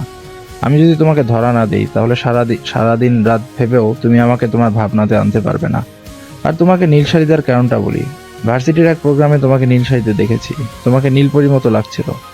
তোমার থেকে চোখ ফেরানোই মুশকিল হয়ে গেছিল, মনে হচ্ছিল যেন স্বর্গ থেকে নেমে আসা কোনো অপ্সরা দাঁড়িয়ে আছে আমার সামনে। সেদিন তোমাতে মুগ্ধ হয়ে গেছিলাম আমি, সেজন্য একটা নীল ভালোবাসা পাঠিয়ে দিলাম। যেদিন আমাদের দেখা হবে সেদিন এই শাড়ি পরে আসবে আমার সামনে। আর হ্যাঁ, আমাকে নিয়ে এত ভাবিও না, বুঝলে? সময় হলে আমি নিজেই তোমার কাছে ধরা দিব। ইতি। চিরকুটটা পড়ে লাবণ্য বেশ অবাক হলো। তার মানে যে ওকে গিফট পাঠিয়েছে সে তো ভার্সিটির কেউ হবে, কিন্তু এত এত মানুষের মধ্যে কে হতে পারে সেটাই তো মাথায় আসছে না। ভাবতে ভাবতেই ফোনটা হাতে নিয়ে দেখে মেয়েটি অলরেডি অনেক লেট করে ফেলেছে। ইস, এসবের মাঝে ওর কাব্যসারের ক্লাসটাই মিস হয়ে গেল। এরপর তাড়াহুড়ো করে ভার্সিটির উদ্দেশ্যে বেরিয়ে পড়ল। গিয়ে দেখে কাব্যসারের ক্লাস শেষ করে সবাই ক্যাম্পাসে বসে আছে। লাবণ্যকে দেখে বাঁধন এগিয়ে এসে বলল, তোরা যত দেরি হলো কেন বলতো? পুরো 1 ঘন্টা দেরি করে আসলি, ব্যাপার কি? তোকে বেশ চিন্তিত লাগছে, কিছু হয়েছে লবণ? ওদের ওখানে চল, এরপর সবকিছু বলছি আমি। আচ্ছা ঠিক আছে, চল। লাবণ্য গিয়ে সবার সাথে বসে পড়ল। সবাই ওর দিকে তাকিয়ে আছে। বিনতি ভ্রু কুচকে জিজ্ঞেস করলো, কি রে লেট লতিফা, আজকে তো পুরো একটা ক্লাস মিস করলি। আজ কোন অজুহাত রেডি করে রাখছিস শুনি? লাবণ্যর কথা শুনে বিরক্ত হয়ে বলল, আমার লেট হওয়ার কারণ আমি বলছি, দাঁড়া। সবাইকে এক এক করে জিজ্ঞাসা করতে হবে না? এরপর লাবণ্য পার্সেলের ব্যাপারে শুরু থেকে সবকিছুই ওদের বলল। চিরকুটটাও সাথে করে এনেছে সে। ওরা ওটা পড়ার পর চিন্তিত হয়ে বলল, আমরাও তো বুঝতে পারছি না কে হতে পারে এটা। আর কয়েকটা দিন যাক, দেখ কি হয়, আবারও যোগাযোগ করার চেষ্টা করে কিনা, তারপর হয়তো কিছু বুঝতে পারবো। লাবণ্য ওদের কথায় সম্মতি জানালো। এরপর সবাই মিলে পরের ক্লাসের জন্য চলে গেল। ক্লাস শেষ করে আকাশ ওকে বলল, আজকে কাব্য স্যার তোর কথা ক্লাসে জিজ্ঞেস করছিল লবণ। সত্যি? সত্যি। তা কি জিজ্ঞাসা করছিলি শুনি? হুম। এই যে তুই আজকে ওনার ক্লাসে আসলি না কেন, এই বিষয়ে জিজ্ঞেস করছিল। তুই কি সত্যি বলছিস আকাশ? হ্যাঁ রে, সত্যি। তোকে মিথ্যা বলে আমার কি লাভ বল? এই কথা শুনে লাবণ্য ভীষণ খুশি হলো। অন্তত কাব্য স্যার ওর কথা মনে তো করেছেন, এটাই মেয়েটির কাছে অনেক। ওর মনে যেন বসন্তের হাওয়া লেগে গেল। ও খুশি হয়ে ফুরফুরে মন নিয়ে বাসায় চলে আসলো। কাব্য স্যারের সাথে দেখা না হওয়ার কষ্টটা যেন হাওয়ায় মিলিয়ে গেল। এর মাঝে অনেকগুলো দিন কেটে গেছে। সেই অজ্ঞাত ব্যক্তির থেকে আরো 2 বার পার্সেল এসেছে, কিন্তু এখনো পর্যন্ত লাবণ্য ওনাকে চিনতেই পারল না। দ্বিতীয়বার উনি এক গাদা চকলেট পাঠিয়েছিলেন, মেয়েটির সব পছন্দের চকলেট। উনি লাবণ্যর পছন্দ সম্পর্কে কিভাবে জানলেন, এটা ভেবে মাথা নষ্ট হয়ে যাচ্ছিল। তবুও কিছু বের করতে পারেনি সে। চকলেটের সাথেও একটা চিরকুট ছিল, তাতে লেখা ছিল, প্রিয়, তুমি তো চকলেট খেতে খুব ভালোবাসো, তাই তোমার পছন্দের কিছু চকলেট পাঠিয়ে দিলাম। আমি তোমাকে সারা জীবন চকলেট খাওয়ানোর দায়িত্বটা নিতে চাই, তুমি কি দিবে আমার সে দায়িত্ব ইতি? এরপর সেই অজ্ঞাত ব্যক্তির থেকে একটা লাল টুকটুকে টেডি এসেছিল। টেডিটার সাইজ লাবণ্য থেকেও বড়। সেখানেও একটা চিরকুট ছিল আর লেখা ছিল, তোমার নীল রঙের টেডিটা ভীষণ পছন্দের, তাই পাঠিয়ে দিলাম। ওকে জড়িয়ে ধরে আমার কথা ভাবিও। আমি যাবো আর শীঘ্রই তোমার সাথে দেখা করব আমি, ইতি। লাবণ্য বুঝতে পারছিল না এই লোক ওর সব পছন্দের কথা কিভাবে জানে। ওরা সবাই মিলে ভেবেও কিচ্ছু বুঝতে পারেনি, তাই ওনার দেওয়া সব গিফট গুছিয়ে রেখে দিয়েছে সে। দেখা যাক কবে জানতে পারে কে সেই অজ্ঞাত ব্যক্তি। এই কয়েকদিনে কাব্য স্যারের সাথে লাবণ্য সম্পর্কটাও একটু ভালো হয়েছে। শুধু ওর না, ওদের 7 জনের সাথে উনি এখন ফ্রেন্ডলি কথাবার্তা বলেন। যত দিন যাচ্ছে মেয়েটিও ওনার ওপর তত দুর্বল হয়ে পড়ছে। এই অনুভূতিটা একা বয়ে নিয়ে যাওয়া ওর পক্ষে আর সম্ভব হচ্ছে না। আর থাকতে না পেরে সবাইকে সে নিজের অনুভূতির কথা জানিয়ে দিল। ওর কথা শুনে সবাই যেন আকাশ থেকে পড়ল। লাবণ্য ওদের বলল, আমি না বুঝতে পারছি না আমার কি করা উচিত, তোরা কোনো আইডিয়া দে না প্লিজ। তুই কিন্তু চাইলে তোর মনের কথা স্যারকে জানাতে পারিস। স্যার যদি রাজি না হয়? হতে পারে, তাই না? একবার বলেই দেখ। এভাবে আর কতদিন থাকবে বল? কতদিন আর একপাক্ষিক ভালোবাসা বয়ে নিয়ে চলবে? আমার না খুব খুব ভয় করছে আকাশ। স্যার যদি আবার অপমান করে বসেন তখন কি হবে? আরে কিচ্ছু হবে না, একটু পজিটিভ চিন্তা ভাবনা কর। ওদের কথা শুনে বাঁধন বলল, দেখো লাবণ্য, তুই কিন্তু ভুল করছিস। স্যার এসব কখনোই মেনে নেবে না, উল্টো দেখবি তোকে অপমান করবে। বাঁধনের কথা শুনে লাবণ্যর চিন্তা যেন আরো বেড়ে গেল। ও অসহায় দৃষ্টিতে সবার দিকে তাকিয়ে বলল, আমি কি করব তাহলে বল না। আমি এভাবে আর থাকতে পারছি না। কাব্য স্যারকে ভীষণ ভালোবেসে ফেলেছি আমি। তুই স্যারকে একবার বলেই দেখ, এমনিতেও স্যার তো এখন আমাদের সাথে ফ্রেন্ডলি কথাবার্তাই বলেন, আর তোকে অপমানই বা কেন করবেন? তুই তো আর। এবার সবাই রিমুর কথায় একমত হলো, শুধু বাঁধন ছাড়া। লাবণ্য এবার একটা রিস্ক নিতে চাইলো। এইভাবে আর কতদিন সে একপাক্ষিকভাবে ভালোবেসে যাবে? কিছু একটা করা ভীষণ দরকার। আকাশ বলল, আমি কালকে সামনের পার্কে স্যারকে যেভাবেই হোক ডেকে নেব। কাল তো অফ ডে, ভার্সিটিও বন্ধ। স্যার আমার কথা কিছুতেই ফেলতে পারবে না, আর কোনো অজুহাতও দেখাতে পারবে না। তোরা সবাই সকাল 10টায় চলে আসিস। সারা রাত উৎকণ্ঠায় লাবণ্যর ঘুম আসছে না। বারবার শুধু কাব্য স্যারকে নিয়ে ভাবতে থাকে সে। কত শত ভাবনা, কত শত স্বপ্ন যেন নতুন করে ওর পৃথিবীতে জমা হচ্ছিল। মনের মাঝে অনেকটা ভয়ও কাজ করছিল। যদি কাব্য স্যার ওকে গ্রহণ না করেন, যদি কাব্য স্যারের অন্য কোনো পছন্দের মানুষ থাকে, মেয়েটি যেন আর ভাবতে পারছে না। এসব ভাবলেই দম বন্ধ হয়ে আসছে ওর। সারা রাত এভাবেই এপাশ ওপাশ করে কাটিয়ে দিল সে। সকালে চিন্তা আর অতি উত্তেজনায় লাবণ্য কিছুই খেতে পারল না। ও আম্মুকে বলল, আম্মু আমি একটু বাইরে যাচ্ছি, ওখানে সবার সাথে খেয়ে নিব। কোথায় যাবি এখন তুই? আজ তো অফ ডে। আম্মু ভার্সিটি যাব না তো, একটু বাইরে যাব। আমি এসে তোমাকে সব বলবো, প্রমিস। আচ্ছা ঠিক আছে, তবে একটু অন্তত খেয়ে যা। আমার খেতে ইচ্ছে করছে না, প্লিজ জোর করো না। ঠিক আছে, তোর যা ইচ্ছে। রাগ করে না লক্ষ্মী আম্মু। আচ্ছা ভাইয়া আর বাবা কই গো? দেখছি না তো। তোর বাবা আর ভাইয়া নামাজ পড়ে এসে ঘুমাচ্ছে, আবার অফিস নেই তাই আমিও ডাকিনি। আচ্ছা ঠিক আছে, তাহলে আমাকে এখন শাড়ি পরিয়ে দাও। শাড়ি পরে যাবি? যাচ্ছিসটা কোথায় বল আগে। আম্মু বললাম তো এসে বলবো, দাও না। আচ্ছা চল। এরপর আম্মু লাবণ্যকে একটা কালো শাড়ি পরিয়ে দিলেন। ওর চুলগুলো খুলে পিঠের উপর ছড়িয়ে দিল। কানে ছোট ছোট একজোড়া দুল, হাতে কাচের চুড়ি, কপালে ছোট্ট একটা কালো টিপ আর ঠোঁটে হালকা লিপস্টিক দিয়ে নিল। সবশেষে চোখে একটা কাজল দিয়ে বেরিয়ে পড়ল 10টার আগেই। পুরো রাস্তা লাবণ্য চিন্তা করতেই চলে গেল। যত সময় এগোচ্ছে ওর ভয় যেন তত বেড়ে যাচ্ছে। কাব্য স্যারকে হারিয়ে ফেলার ভয় পাচ্ছে সে। থাকবে কি করে ওনাকে ছাড়া? কাব্য স্যার যদি না করে দেয় তাহলে কি হবে ওর? সবকিছুই এলোমেলো হয়ে যাবে। আসার সময় রিক্সা থেকে নেমে রাস্তার পাশের একটা দোকান থেকে দুটো লাল গোলাপ নিয়ে পার্কে চলে আসলো মেয়েটি। এসে দেখে সবাই এসেছে, কিন্তু এখনো কাব্য স্যার আসেননি। লাবণ্য পৌঁছানোর কিছুক্ষণ পরে কাব্য স্যারও চলে আসেন। ওকে একা এভাবে শাড়ি পরতে দেখে উনি অবাক হয়ে তাকিয়ে আছেন। কাব্য স্যার আজকে সাদা শার্ট আর কালো প্যান্ট পরে ফলমাল লুকে এসেছেন। ওনাকে আজকে আরো বেশি হ্যান্ডসাম লাগছে। লাবণ্য যেন প্রতি মুহূর্তে নতুন করে ওনার প্রেমে পড়ে যায়। এরপর কাব্য স্যার আকাশকে জিজ্ঞেস করলেন, আমাকে এখানে কেন ডেকেছো আকাশ? একটু তাড়াতাড়ি বলো, আমাকে একটা জায়গায় যেতে হবে। স্যার আমি কিছু বলবো না, আসলে লাবণ্য আপনাকে কিছু বলতে চাই। আকাশের কথা শুনে কাব্য স্যার লাবণ্যর দিকে ভ্রু কুঁচকে তাকালেন। মেয়েটি এবার ভীষণ লজ্জায় পড়ে গেল। মেয়ে হয়ে নিজে থেকে একটা ছেলেকে প্রপোজ করছে, তা আবার টিচারকে। ভাবতে যেন সব জড়তা ওকে আষ্টাপৃষ্টে জড়িয়ে তুলো। ওর চোখ তুলে তাকাতেও পারছে না, নিচের দিকে তাকিয়ে আছে। কাব্য স্যার লাবণ্যর দিকে প্রশ্নসূচক দৃষ্টিতে তাকিয়ে আছেন। ও এবার নিজের সব অরষ্টতাকে ঝেড়ে ফেলে স্যারের সামনে হাঁটু গেড়ে বসে পড়ল। গোলাপ দুটো সামনে বাড়িয়ে বলল, আমি আপনাকে কিছু বলতে চাই কাব্য স্যার।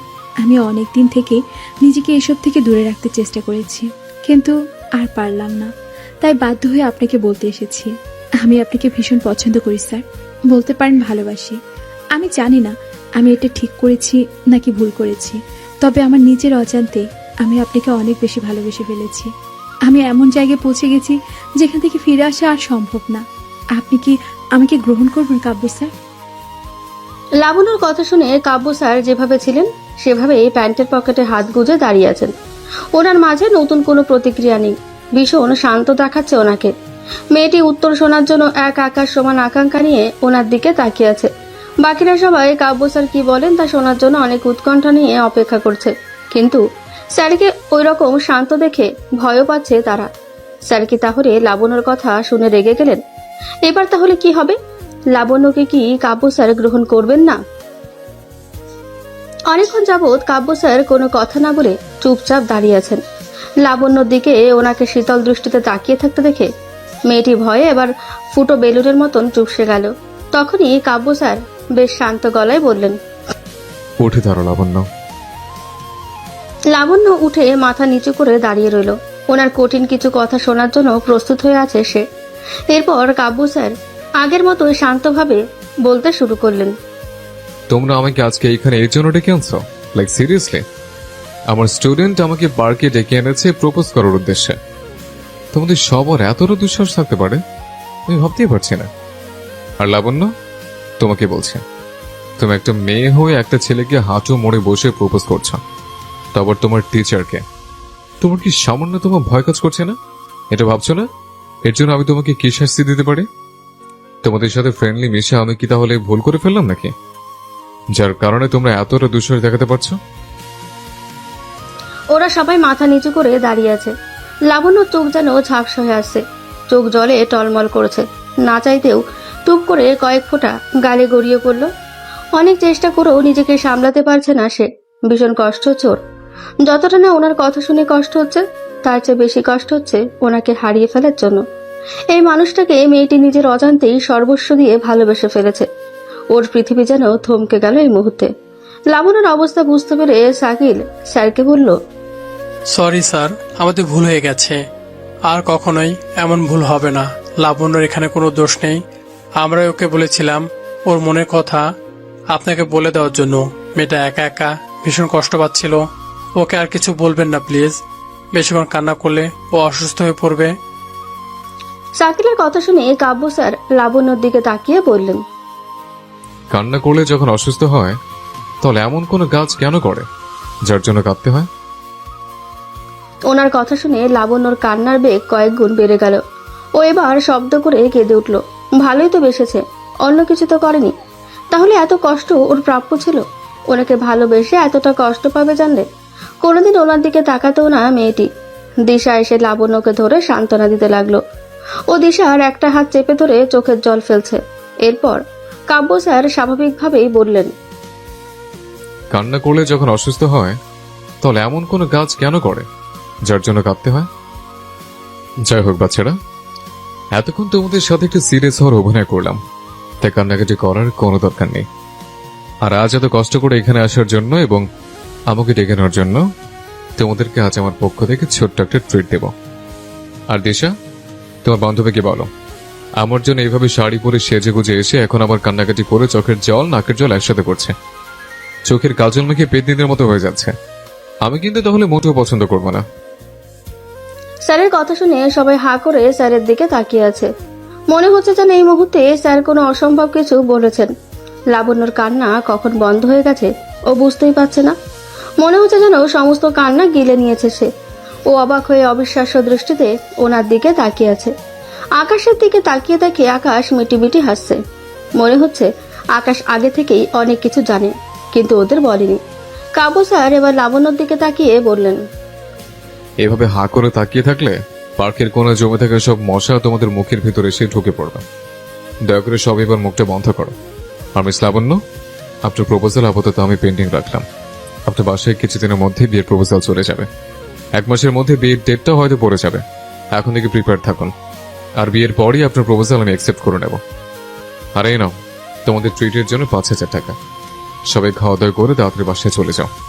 আজকের জন্য এই সামান্যই থাক। এরপর বেশি বেশি ট্রিট পাবা। আমাকে এবার সত্যিই যেতে হবে, খুব তাড়া আছে আমার। এই কথা বলে লাবণ্যকে কোনো কথা বলার সুযোগ না দিয়ে আকাশের হাতে টাকা দিয়েই উনি পার্কের বাইরে চলে গেলেন। আর যাওয়ার আগে লাবণ্যর কানের কাছে ফিসফিস করে বললেন, সাবধানে বাসায় যেও। ওনার এই কথা শুনে মনে হচ্ছে যেন লাবণ্য মুহূর্তের মধ্যে বরফের মতন জমে গেল। লজ্জায় ওর কান গরম হয়ে গেল। এতক্ষণ পর্যন্ত বলা ওনার কোনো কথাই ও এখনো হজম করে উঠতে পারেনি। কি বলে গেলেন এসব কাব্য স্যার? ভাবতে লজ্জায় মেয়ে গেল মেয়েটি একেবারে। লাবণ্যর মনে হচ্ছে এবার লজ্জায় মরে যাবে। ছুটে পালাতে ইচ্ছে করছে এক্ষুনি। কাব্য স্যার চলে যাওয়ার পর সবাই একসাথে জোরে চিল্লিয়ে উঠল। লাবণ্যকে ঘিরে নাচানাচি শুরু করে দিল। আরে দেখ দেখ, আমাদের লবণ তো একেবারে গলেই যাচ্ছে। এবার আমরা লবণ ছাড়া জলপাই খাবো কি করে? ওর কথা শুনে সবাই হো হো করে হেসে উঠল। লাবণ্য ওদের থেকে পালানোর জন্য বলল, তোর রেস্টুরেন্টে গিয়ে খাওয়া দাওয়া কর, আমি বাসায় চলে যাব, না হলে আম্মু রাগ করবে। ওরা ওকে আসতেই দেবে না, তারপরেও লাবণ্য ওদেরকে ভুলভাল বুঝিয়ে রাজি করালো। এরপর পার্ক থেকে বেরিয়ে একটা রিক্সা নিয়ে বাসায় চলে আসলো। বাসায় আসার পর আম্মু ওকে দেখে বললেন, তোকে তো আজ খুব খুশি খুশি লাগছে, ব্যাপার কি বলতো? আর আমাকে বলেও যাসনি কোথায় যাচ্ছিস, এখন বল কোথায় গিয়েছিলি? লাবণ্য আম্মুর কথা শুনে মুচকি এসে বলল, তোমার মেয়ের বিয়ের প্রস্তুতি নাও আম্মু। আর তোমার ওই বুইড়া ছেলের ধরে বেঁধে বিয়ে দিয়ে তোমাদের আরেকটা মেয়ে নিয়ে আসো। কিছুদিন গেলে তোমার ছেলেরে আর কোনো মেয়ে বিয়ে করবে না। ওর কথা শুনে আম্মু ভ্রু কুচকে তাকালেন। এরপর কৌতূহলী হয়ে বললেন, কি সব আবল তাবল বকছিস? হঠাৎ বিয়ে নিয়ে এত মাথা ব্যথা শুরু হলো কেন তোর? প্রেম টেম করছিস নাকি কারোর সাথে? লাবণ্য আম্মুর কথা শুনে হেসে ফেলল। অনেক কষ্টে হাসি থামিয়ে বলল, প্রেম তো করছি না গো, ডিরেক্ট বিয়ে করব। আর বিয়ের পর বরের সাথে প্রেম করব, যাতে করে তোমরা কেউ ভিলেনগিরি করতে না পারো। এখন থেকে আপনার মেয়ের বিয়ের প্রস্তুতি নিতে শুরু করেন আম্মা যান। আম্মু মেয়ের কথা শুনে হতবাক হয়ে তাকিয়ে আছেন। আর লাবণ্য ডোন্ট কেয়ার ভাব নিয়ে নাচতে নাচতে নিজের রুমে চলে গেল। বিকেলে শুয়ে শুয়ে ফেসবুকে গল্প পড়ছে লাবণ্য। এমন সময় দেখে ভাইয়া ওকে ড্রয়িং রুমে ডাকছে। ও ডাটা অফ করে ফোনটা রেখে দিল। এরপর ড্রয়িং রুমে গিয়ে দেখে আব্বু আম্মু আর ভাইয়া বসে আছে। লাবণ্য বুঝতে পারছে ওকে কেন ডেকেছে, তারপরেও কিছু না বোঝার মতো করে বলল, কিছু হয়েছে ভাইয়া? কিছু বলবি আমায়? তুই আজকে আম্মুকে কি বলেছিস? আমি? কখন ভাইয়া? দুপুরের আগে বাইরের থেকে এসে কোথায় গিয়েছিলি তখন? ও, তখন ফ্রেন্ডরা মিলে তো পার্কে গিয়েছিলাম ঘুরতে। আচ্ছা, বুঝলাম। তা বিয়ের কথা আম্মুকে কি বলেছিস? তুই তো বিয়ে করিস না, তাই আমি বিয়ে করে তোকে মনে করিয়ে দিতে চাচ্ছি যে জীবনে বিয়ে করাটাও প্রয়োজন। তুই বিয়ে করবি হঠাৎ এই সিদ্ধান্ত কেন? পছন্দের কেউ আছে নাকি? সম্পর্ক আছে কারোর সাথে? সেটা কয়েকদিন পরেই বুঝতে পারবি ভাইয়া। তবে সবাই এখন থেকে মানসিকভাবে প্রস্তুতি নাও, কারণ বিয়েটা 1 মাসের মধ্যেই হচ্ছে। ওদের কথা শুনে আব্বু বেশ শান্ত গলায় বললেন, তুমি কি আমাদের সাথে মজা করছো মামুনি? দেখো, এরকম একটা বিষয় নিয়ে মজা করতে নেই মা। না আব্বু, আমি একটু মজা করছি না, আমি একদম সত্যি কথা বলছি। তবে এটাও সত্যি যে আমার কারোর সাথে কোনো ধরনের সম্পর্ক নেই। তাহলে তুমি কাকে বিয়ে করতে চাচ্ছ? বিষয়টা একটু বুঝিয়ে বলো তো। আব্বু, কয়েকটা দিন যাক, তারপর আমি সবকিছুই তোমাকে বুঝিয়ে বলবো। এখন আমাকে জোর করো না, পরে তোমরা নিজেরাই সব বুঝতে পারবে। তোমার যদি এতে ভালো হয় তবে তাই করো। তোমার প্রতি আমাদের পূর্ণ বিশ্বাস আছে। জি বাবা, থ্যাংক ইউ। এরপর সবার সাথে কথা শেষ করে রুমে চলে আসলো লাবণ্য। রাতে খাওয়া দাওয়া শেষ করে ঘুমানোর প্রস্তুতি নিচ্ছে, এমন সময় হোয়াটসঅ্যাপে টুং করে একটা নোটিফিকেশন আসলো। ওপেন করেই দেখে একটা আননোন নাম্বার থেকে মেসেজ এসেছে, আর প্রোফাইলে কাব্য স্যারের সুন্দর একটা পিক দেওয়া। বুঝতে আর বাকি রইল না এটা কাব্য স্যার। ওনার মেসেজ দেখেই লাবণ্যর ভেতরে ভালো লাগার শিহরণ বয়ে গেল। অজান্তের মুখে হাসির রেখা ফুটে উঠল।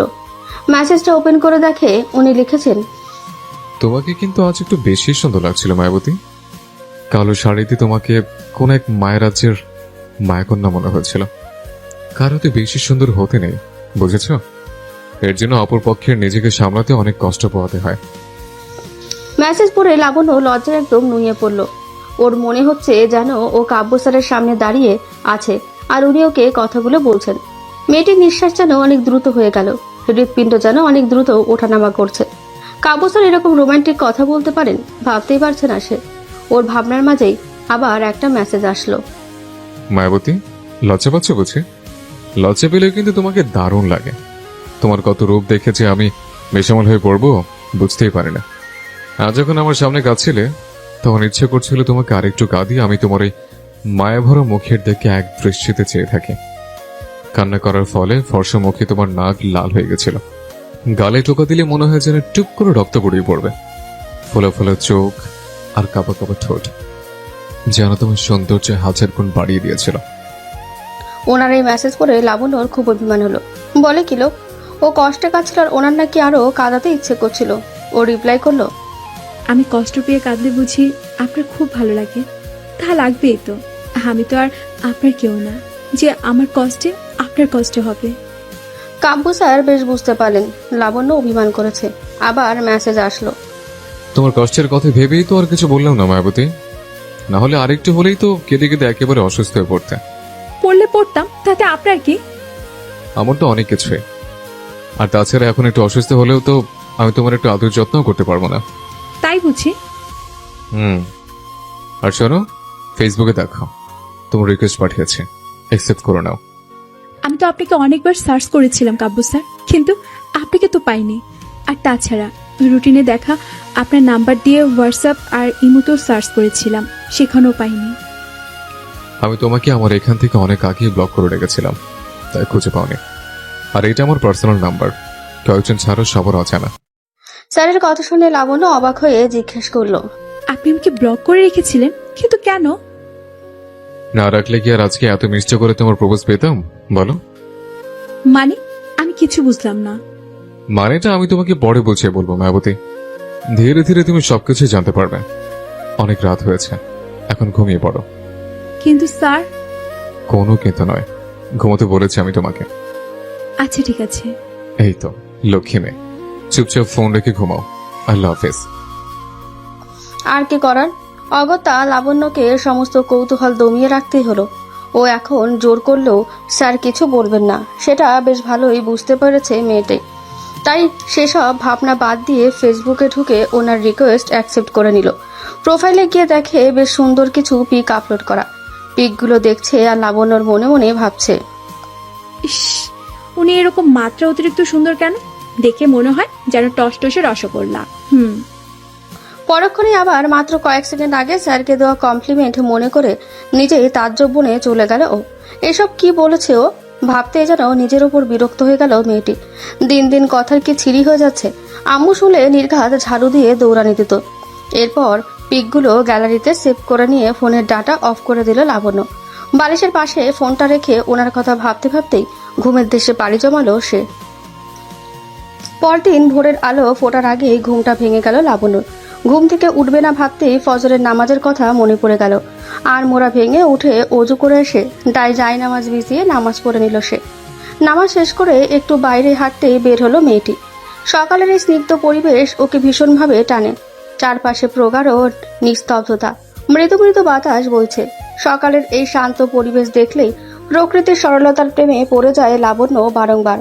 কাঠখোট্টা রোদ আর তীব্র গরমকে বিদায় জানিয়ে মিষ্টি শান্ত শীত নেমে এসছে।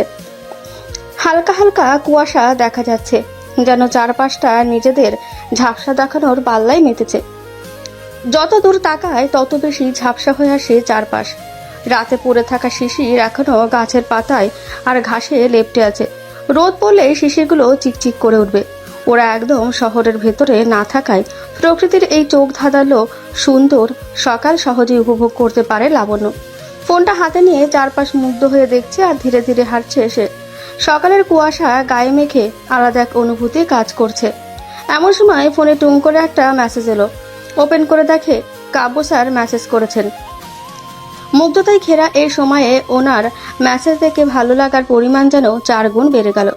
মনে মনে লাবণ্য ভাবলো, এই অদ্ভুত সুন্দর মুহূর্তে ভালোবাসার মানুষটার হাতে হাত রেখে কিছু পথ হাঁটলে মন্দ হতো না। বরাবরের মতো নিজের এসব নির্লজ্জ ভাবনাকে প্রশ্রয় দিল না সে। নিজেকে ছোট্ট একটা ধমক দিয়ে কাব্য স্যারের মেসেজ পড়তে শুরু করলো। শুভ সকাল মায়াবতী। ঘুম ভেঙে তোমার এই আকাশ সম মায়া জড়ানো চোখ জোড়া দেখে আবার একতরফা প্রেমে পড়ে গেলাম। এবার মনে হয় আর সেখান থেকে কোনোভাবে উঠতে পারবো না। কাব্য স্যারের এমন কথা শুনে লজ্জায় লাবণ্যর কান গরম হয়ে গেল। কাব্য স্যার এমন রোমান্টিক পুরুষ কবে থেকে হয়ে গেলেন? এবার তো মনে হয় ও ওনার এসব কথার প্রেমেই পড়ে যাবে। পর মুহূর্তে কিছু মনে পড়তেই উচ্ছ্বসিত হয়ে লাবণ্য জিজ্ঞেস করলো, আপনি আমাকে এত সাত সকালে কোথায় দেখলেন কাব্য স্যার? দেখেছি সামনে দেখতে না পেলেও তোমায় আমি দেখেছি। পিক দেখেছেন বুঝি? কোথায় পেলে? আমি তো আপনাকে কোনো পিক দিইনি এখন পর্যন্ত। পিক যে তোমাকেই দিতে হবে এমনটা কথা নয় মায়াবতী। চাইলে তো কত কিছুই পাওয়া যায়, শুধু একটু ধৈর্য ধরে অপেক্ষা করতে হয়। এই যে দেখো না, তোমার মনটা পেয়ে গেলাম। আপনি আমায় চেয়েছিলেন বুঝি, কিন্তু কবে? এখন তো বলা যাবে না, এগুলো এখন সিক্রেট। বিয়ের পর সবকিছু একসাথে জানতে পারবে। ঠিক আছে, এখন জানতে চাইলেও তো লাভ নেই। কেউ আমাকে কিছু জানাতে না চাইলেও তো জানার উপায়ও নেই। এখন বাসায় চলে যাও। আমি জানি তুমি বাইরে আছো, রুমে গিয়ে পড়তে বসো। ঠিক আছে, বাই। স্যারের সাথে কথা শেষ করে বাসায় চলে এলো লাবণ্য। দুপুরে খাওয়া দাওয়া শেষ করে একটু ঘুমাবে ভেবে বিছানায় শোয়ার প্রস্তুতি নিচ্ছে। এমন সময় একটা আননোন নাম্বার থেকে কল আসলো। রিসিভ করে জানতে পারলো উনি ডেলিভারি ম্যান। আজকে ওনাকে লাবণ্য নামে একটা পার্সেল এসেছে। পার্সেলের কথা শুনেই ওর মাঝে হাজারো বিরক্তি এসে ভর করলো। গিফট পেতে, সারপ্রাইজ পেতে সবারই ভালো লাগে, লাবণ্যও এর ব্যতিক্রম নয়। কিন্তু তাই বলে এরকম অচেনা কারো থেকে নয়। চেনে না জানে না হুটহাট এরকম গিফট একদম নিতে ইচ্ছে করছে না ওর। বিরক্ত হয়ে ওনাকে বলল, আপনি ওই পার্সেল নিয়ে যেতে পারেন। আমি কোনো কিছু অর্ডার দিইনি, তাই কোনো ধরনের পার্সেল নিতেও পারবো না। লাবণ্যর কথা শুনে ডেলিভারি ম্যান বেশ নরম গলায় বললেন, আপনি পার্সেলটা না নিলে অনেক ক্ষতি হয়ে যাবে ম্যাম। প্লিজ পার্সেলটা নিয়ে যান। এরপর আপনার ভালো না লাগলে আপনি যা খুশি করিয়েন। ওনার অনেক রিকোয়েস্ট আর আকুতি ভরা কণ্ঠ শুনে লাবণ্য আর না করতে পারল না। ঠিক আছে বলে ফোনটা রেখে বাইরে গেল পার্সেলটা রিসিভ করতে। রুমে এসে পার্সেলটা খুলে দেখে সেখানে অনেক সুন্দর একটি কালো সিল্কের শাড়ি। শাড়িটা এতটাই সুন্দর যে প্রথম দেখাতেই যে কারো নজর কেড়ে নিতে বাধ্য। শাড়ির সাথে কালো রঙের একজোড়া ঝুমকো, কালো কাচের চুড়ি, ছোট্ট পাথর বসানো একটা আংটি আর একজোড়া নুপুর আছে। এসবের সাথে আরো রয়েছে বরাবরের মতোই একটা চিরকুট, আর তাতে লেখা, গতকাল কালো রঙের শাড়িতে তোমাকে বেশ মানিয়েছিল। মনে হয়েছিল পৃথিবীর সমস্ত স্নিগ্ধতা শুধু তোমার মাঝে বিরাজমান। আচ্ছা, তুমি এত সুন্দর কেন বলতে পারো আমায়? ইচ্ছে করে সারা জীবন তোমাকে আমার সামনে বসেই রেখে এক দৃষ্টিতে চেয়ে দেখি, তবে যদি আমার এই অশান্ত মন একটুখানি শান্ত হয়। আমার স্নিগ্ধময়ী পরি, খুব শীঘ্রই তুমি আমার হবে। চিরকুটটা পরে লাবণ্য অবাক হয়ে তাকিয়ে আছে। ওর ভাবনাগুলো যেন সব এলোমেলো হয়ে কোথাও একটা হারিয়ে যাচ্ছে। কি গভীর অনুভূতি মাখানো এই কথাগুলো, হৃদয়ের গভীরে গিয়ে আঘাত করে। কিন্তু উনি কে হতে পারেন সেটাই তো মাথায় আসছে না। আচ্ছা, গতকাল তো কাব্য স্যারও লাবণ্যর কালো শাড়ি নিয়ে প্রশংসা করলেন, আরও তো ওনার জন্য এই কালো শাড়ি পরে গিয়েছিল। তাহলে কি এই চিরকুট প্রেমিক কাব্য স্যার? কিন্তু কাব্য স্যার ওকে এই ব্যাপারে কিছু বলছেন না কেন? এর মাঝে কেটে গেছে 17 দিন। এই কদিনে কাব্য স্যার আর লাবণ্যর মাঝে সম্পর্কটাও বেশ গাঢ় হয়ে উঠেছে। প্রতিদিন নিয়মিত ফোনে কথা বলা, ভার্সিটিতে দেখা হওয়া, সবকিছু মিলিয়ে বেশ ভালোই চলছিল। কাব্য স্যার ওকে যে অনেকটা ভালোবাসেন সেটা লাবণ্যর প্রতি ওনার কেয়ার আর পজিটিভনেস দেখেই যে কেউ বুঝতে পারবে। মেয়েটিও ধীরে ধীরে ভালোবাসার অতল গহ্বরে হারিয়ে গেছে। এই মানুষটাকে ছাড়া আরও কিছু চিন্তাও করতে পারে না সে। সেদিন পার্সেলটা যে কাব্য স্যার পাঠিয়েছে সেটা লাবণ্য ভালোই বুঝতে পেরেছে। হয়তো ওকে কোনো সারপ্রাইজ দিতে চান, সেজন্যই কিছু বলছেন না। ওনার সারপ্রাইজটা নষ্ট করে দিতে চায় না বলে মেয়েটিও আগ বাড়িয়ে ওনাকে আর কিছু জিজ্ঞাসা করেনি। দেখা যাক না কবে উনি নিজে থেকেই ওকে বলেন। আজ কাব্য স্যারের মা বাবা লাবণ্যদের বাসায় আসবেন বিয়ের দিন তারিখ ঠিক করতে। সকাল থেকে বাসায় তারই তোড়জোড় চলছে। কাব্য স্যারের বাবা মা ওকে ভার্সিটিতে দেখে পছন্দ করেছেন। আব্বুর সাথেও কাব্য স্যারের বাবা ফোনে কথা বলেছেন। আব্বু লাবণ্যর কাছ থেকে সবকিছু শোনার পর, ওনার পরিবার সম্পর্কে জানার পর এক বাক্যে রাজি হয়ে গিয়েছেন। সকালে উঠেই আম্মু হরেক রকমের রান্না শুরু করে দিয়েছেন, আর লাবণ্যকে কাজ দিয়েছেন সব রুম সুন্দরভাবে গুছিয়ে রাখতে। অন্য কোনোদিন হলে এসব কাজ তো মেয়েটি একদমই করতো না, কিন্তু আজ বাধ্য মেয়ের মতন সবকিছু সুন্দরভাবে গুছিয়ে রাখছে সে। দুপুরে কিছু সময় পরেই কাব্য স্যারের বাবা মা ওদের বাসায় আসলেন। লাবণ্য একবার শুধু ওনাদের সামনে গিয়ে কথা বলে এসেছে। খাওয়া দাওয়া শেষ করে ওনারা সামনের শুক্রবার বিয়ের তারিখ পাকা করলেন। আব্বু একটু সময় চাইলে ওনারা বললেন, আমাদের বৌমাকে আমরা তাড়াতাড়ি ঘরে তুলতে চাই, কোনো রকম দেরি করা চলবে না বিয়ে সব। আব্বু আর কিছু বলতে পারলেন না, বাধ্য হয়ে ওনার কথায় সম্মতি জানালেন। এরপর কিছুক্ষণ খোশ গল্প করে ওনারা বিদায় নিয়ে চলে গেলেন। বিয়ের আয়োজনের আর মাত্র 4 দিন হাতে আছে। এর মাঝে ওদের সবকিছুই করতে হবে। বোঝা যাচ্ছে এতে আব্বুর ওপর খুব চাপ হয়ে যাবে। তারপরেও কিছুই করার নেই, কাল থেকে সবকিছুর প্রস্তুতি শুরু করতে হবে। পরদিন আম্মু বললেন, তোর বিয়ের জন্য তো শপিং করতে হবে, সবকিছু এখনো বাকি। আর তোর বন্ধুদেরকেও দাওয়াত করিস, সবাই যেন বিয়ে 2 দিন আগেই চলে আসে। আম্মুর সাথে কথা শেষ করে এরপর লাবণ্য ভার্সিটিতে চলে যায়। কাব্য স্যারের সামনে যেতে ওর ভীষণ লজ্জা লাগছে। এই মানুষটার সাথে 3 দিন পর ওর বিয়ে, ভাবতেই অদ্ভুত এক অনুভূতি হচ্ছে। ওর জীবনে প্রথম ভালোবাসা যে এত সহজে পেয়ে যাবে সেটা কখনো কল্পনাও করেনি সে। স্যারের পুরো ক্লাস মাথা নিচু করেই শেষ করলো লাবণ্য। ওনার দিকে তাকানোর সাহস করে উঠতেই পারলো না। ও তো এত লাজুক মেয়ে কোনো কালেই ছিল না। এত চঞ্চল একটা মেয়ে এভাবে যে লাজুক রানী হয়ে যাবে কে আর জানতো। এই মানুষটার সামনে আসলে কেন জানি লজ্জা সব আষ্টমিষ্টে জড়িয়ে ধরে ওকে। ক্লাস শেষ করে সবাই মিলে মাঠে ঘাসের উপর বসলো।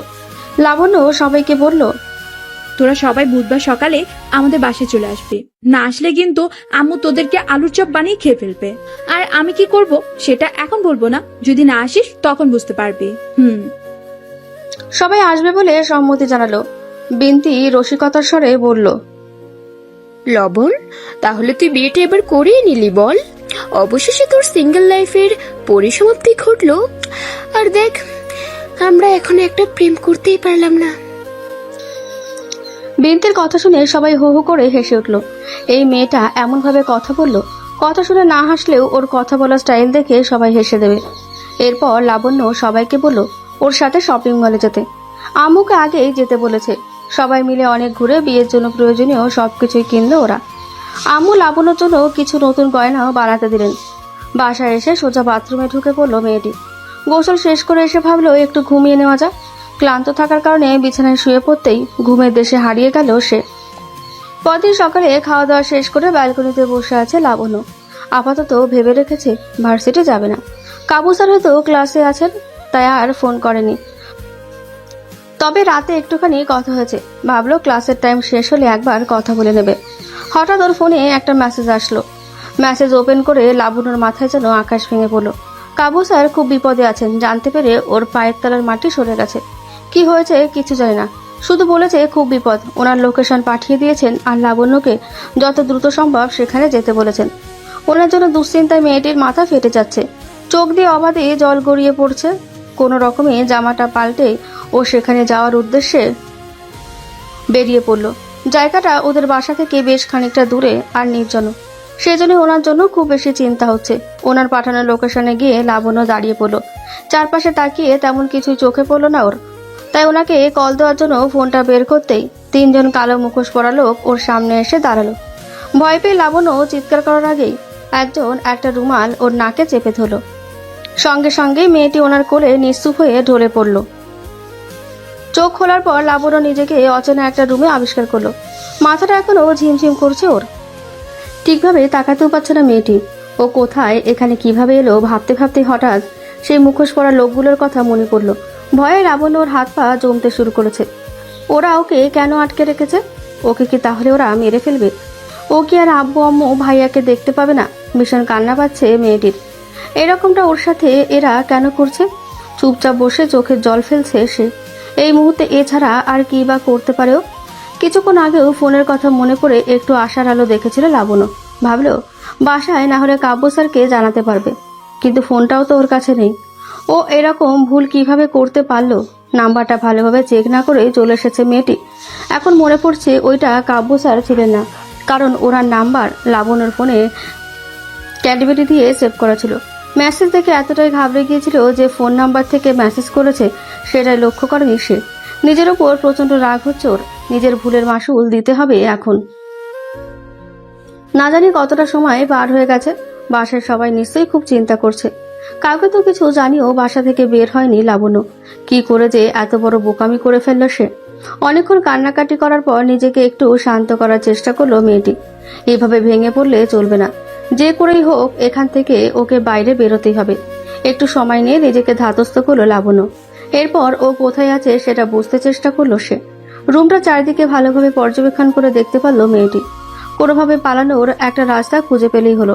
কিন্তু কি আশ্চর্য, রুমে একটা দরজা ব্যতীত কোনো জানালা পর্যন্ত নেই। ছোটখাটো একটা রুম, তবে রুমটা বেশ গোছানো আর পরিষ্কার। বিছানার পাশের টেবিলে ফুলদানিতে সাদা গোলাপ রাখা, অনেক মিষ্টি সুবাস আসছে সেখান থেকে। ছোট্ট রুমটার পুরো জায়গাটা সুবাসে ভরে গিয়েছে। সাদা গোলাপ বরাবরই লাবণ্যর ভীষণ রকম পছন্দের। ওর কাছে সাদা মানে সরলতার প্রতীক। ফুলগুলো দেখে মনে হচ্ছে কেউ কিছুক্ষণ আগেই রেখে গেছে, কিন্তু কে রেখে গেছে আর সে জানলই বা কিভাবে সাদা গোলাপ লাবণ্যর প্রিয়? আর তাছাড়া ওকে কিডন্যাপ করে এনে ওর পছন্দের ফুলই বা কেন রাখছে? কিছুই মাথায় ঢুকছে না ওর। সবকিছুই কেমন তালগোল পাকিয়ে যাচ্ছে। মনোযোগ দিয়ে রুমটাতে আরেকবার চোখ বুলালো মেয়েটি। এটা তো একটা হোটেলের রুম মনে হচ্ছে, তাহলে ওরা কি ওর ক্ষতি করার জন্যই এখানে নিয়ে এসেছে? না, আর ভাবতে পারছে না ও। অতিরিক্ত দুশ্চিন্তা, ভয় আর উত্তেজনায় দ্বিতীয়বারের মতন জ্ঞান হারিয়ে ফেললো লাবণ্য। স্বপ্নের মধ্যেই দেখছে মুখোশ পরা 2 জন লোক ওর হাত পা চেপে ধরে আছে, আর আরেকজন লোক একটা ছুরি দিয়ে ওর গলা কাটছে। অনেক চেষ্টা করেও এদের থেকে নিজেকে ছাড়াতে পারছে না। চিৎকার করে কাঁদছে, তারপরও মনে হচ্ছে কেউ ওর আওয়াজ শুনতে পাচ্ছে না। লাবণ্য প্রচন্ড ভয় পেয়ে চিৎকার দিয়ে উঠল। ওর চিৎকার শুনে বাইরে কারো আসার শব্দ শুনতে পেল সে। দরজা খুলছে কেউ। ও এবার ভয়ে আরো জড়সড় হয়ে বসে রইল। মনের মধ্যে অজানা আতঙ্ক কাজ করছে। খট করে দরজা খুলে গেল। একজন মুখোশ পরা লোক ওকে জিজ্ঞেস করলো, আপনি ঠিক আছেন ম্যাম? কি হয়েছে আপনার? এবার লাবণ্য বেশ অবাক হয়ে গেল। এরা ওকে তুলে নিয়ে এসে আটকে রেখে জিজ্ঞেস করছে ও ঠিক আছে কিনা। ওর মাথায় কিছুই ঢুকছে না। হা করে ওনার দিকে চেয়ে আছে মেয়েটি। এরপর উনি বললেন, আপনার এখানে কোনো সমস্যা নেই ম্যাম। বস আপনার খেয়াল রাখার সমস্ত ব্যবস্থা করে গেছেন। একটু পরে আপনার রাতের খাবার দিয়ে যাবে, আপনি খাবার খেয়ে ঘুমিয়ে যাবেন। লাবণ্য হ্যাবলার মতো শুধু দেখেই যাচ্ছে। এদের কি মাথা খারাপ হয়ে গেছে? একজনকে তুলে নিয়ে এসে এভাবে আদর যত্ন করার মানেটা কি? ভাবতে ভাবতে দেখে ওই লোক দরজা বন্ধ করে চলে গেছে। ওর তখন মনে হলো ওনার সাথে কথা বলা উচিত ছিল, তাহলে কিছু তো অন্তত জানতে পারতো সে। ওকে কেন এখানে আটকে রেখেছে? আর তাছাড়া এই বসটাই বাকে ওকে এভাবে রেখে ওনার কি লাভ? উনি কি ওকে ব্যবহার করে আপু বা ভাইয়ার কাছে টাকা দাবি করবেন? লাবণীর মাথায় অনেক প্রশ্ন ঘুরপাক খাচ্ছে, কিন্তু কোনো প্রশ্নেরই হিসাব মেলাতে পারছে না সে। বাসায় সবাই নিশ্চয়ই ওকে এতক্ষণে খোঁজাখুঁজি শুরু করেছে। আম্মু চিন্তা করতে করতে তো অসুস্থ হয়ে যাবে। ও এখান থেকে তো কিছু করতেও পারছে না। কিছুক্ষণ আগে একটা মেয়ে এসে ওর খাবার দিয়ে গেছে, কিন্তু মেয়েটা একটা কথাও বলেনি। লাবণ্য অনেক কিছু জিজ্ঞেস করার পরেও বলেনি সে, শুধু খাবার রেখে চলে গেছে। তখনই দেখলো দরজার কাছে দুজন লোক পাহারাও দিচ্ছে।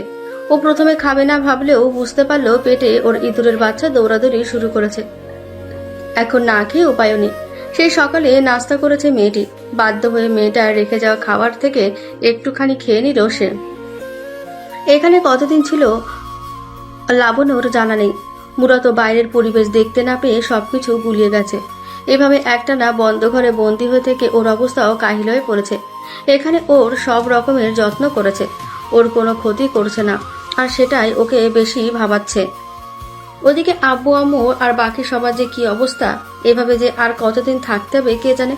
হঠাৎ দরজা খুলে একজন লোক এসে বলল, আমাদের সাথে চলুন, বস আপনাকে আপনার বাসায় পৌঁছে দিতে বলেছে। লাবণ্য ওনার কথা শুনে অবাক হয়ে গেল। তবে ও বাসায় যেতে পারবে এটাই অনেক। কাব্য স্যারকেও ভীষণ মিস করছে সে। কতদিন থেকে কথা হয় না, না জানি বেচারার কি অবস্থা। ও খুশি হয়ে ওদের সাথে যেতে লাগলো। ওরা একটা কাপড় দিয়ে লাবণ্যর চোখ বেঁধে গাড়িতে বসালো। প্রথমে ভয় পেয়েও বেশ বুঝতে পারলো এরা ওর কোনো ক্ষতি করবে না। ওকে যে জায়গা থেকে কিডন্যাপ করেছিল সেই জায়গায় নামিয়ে দিল।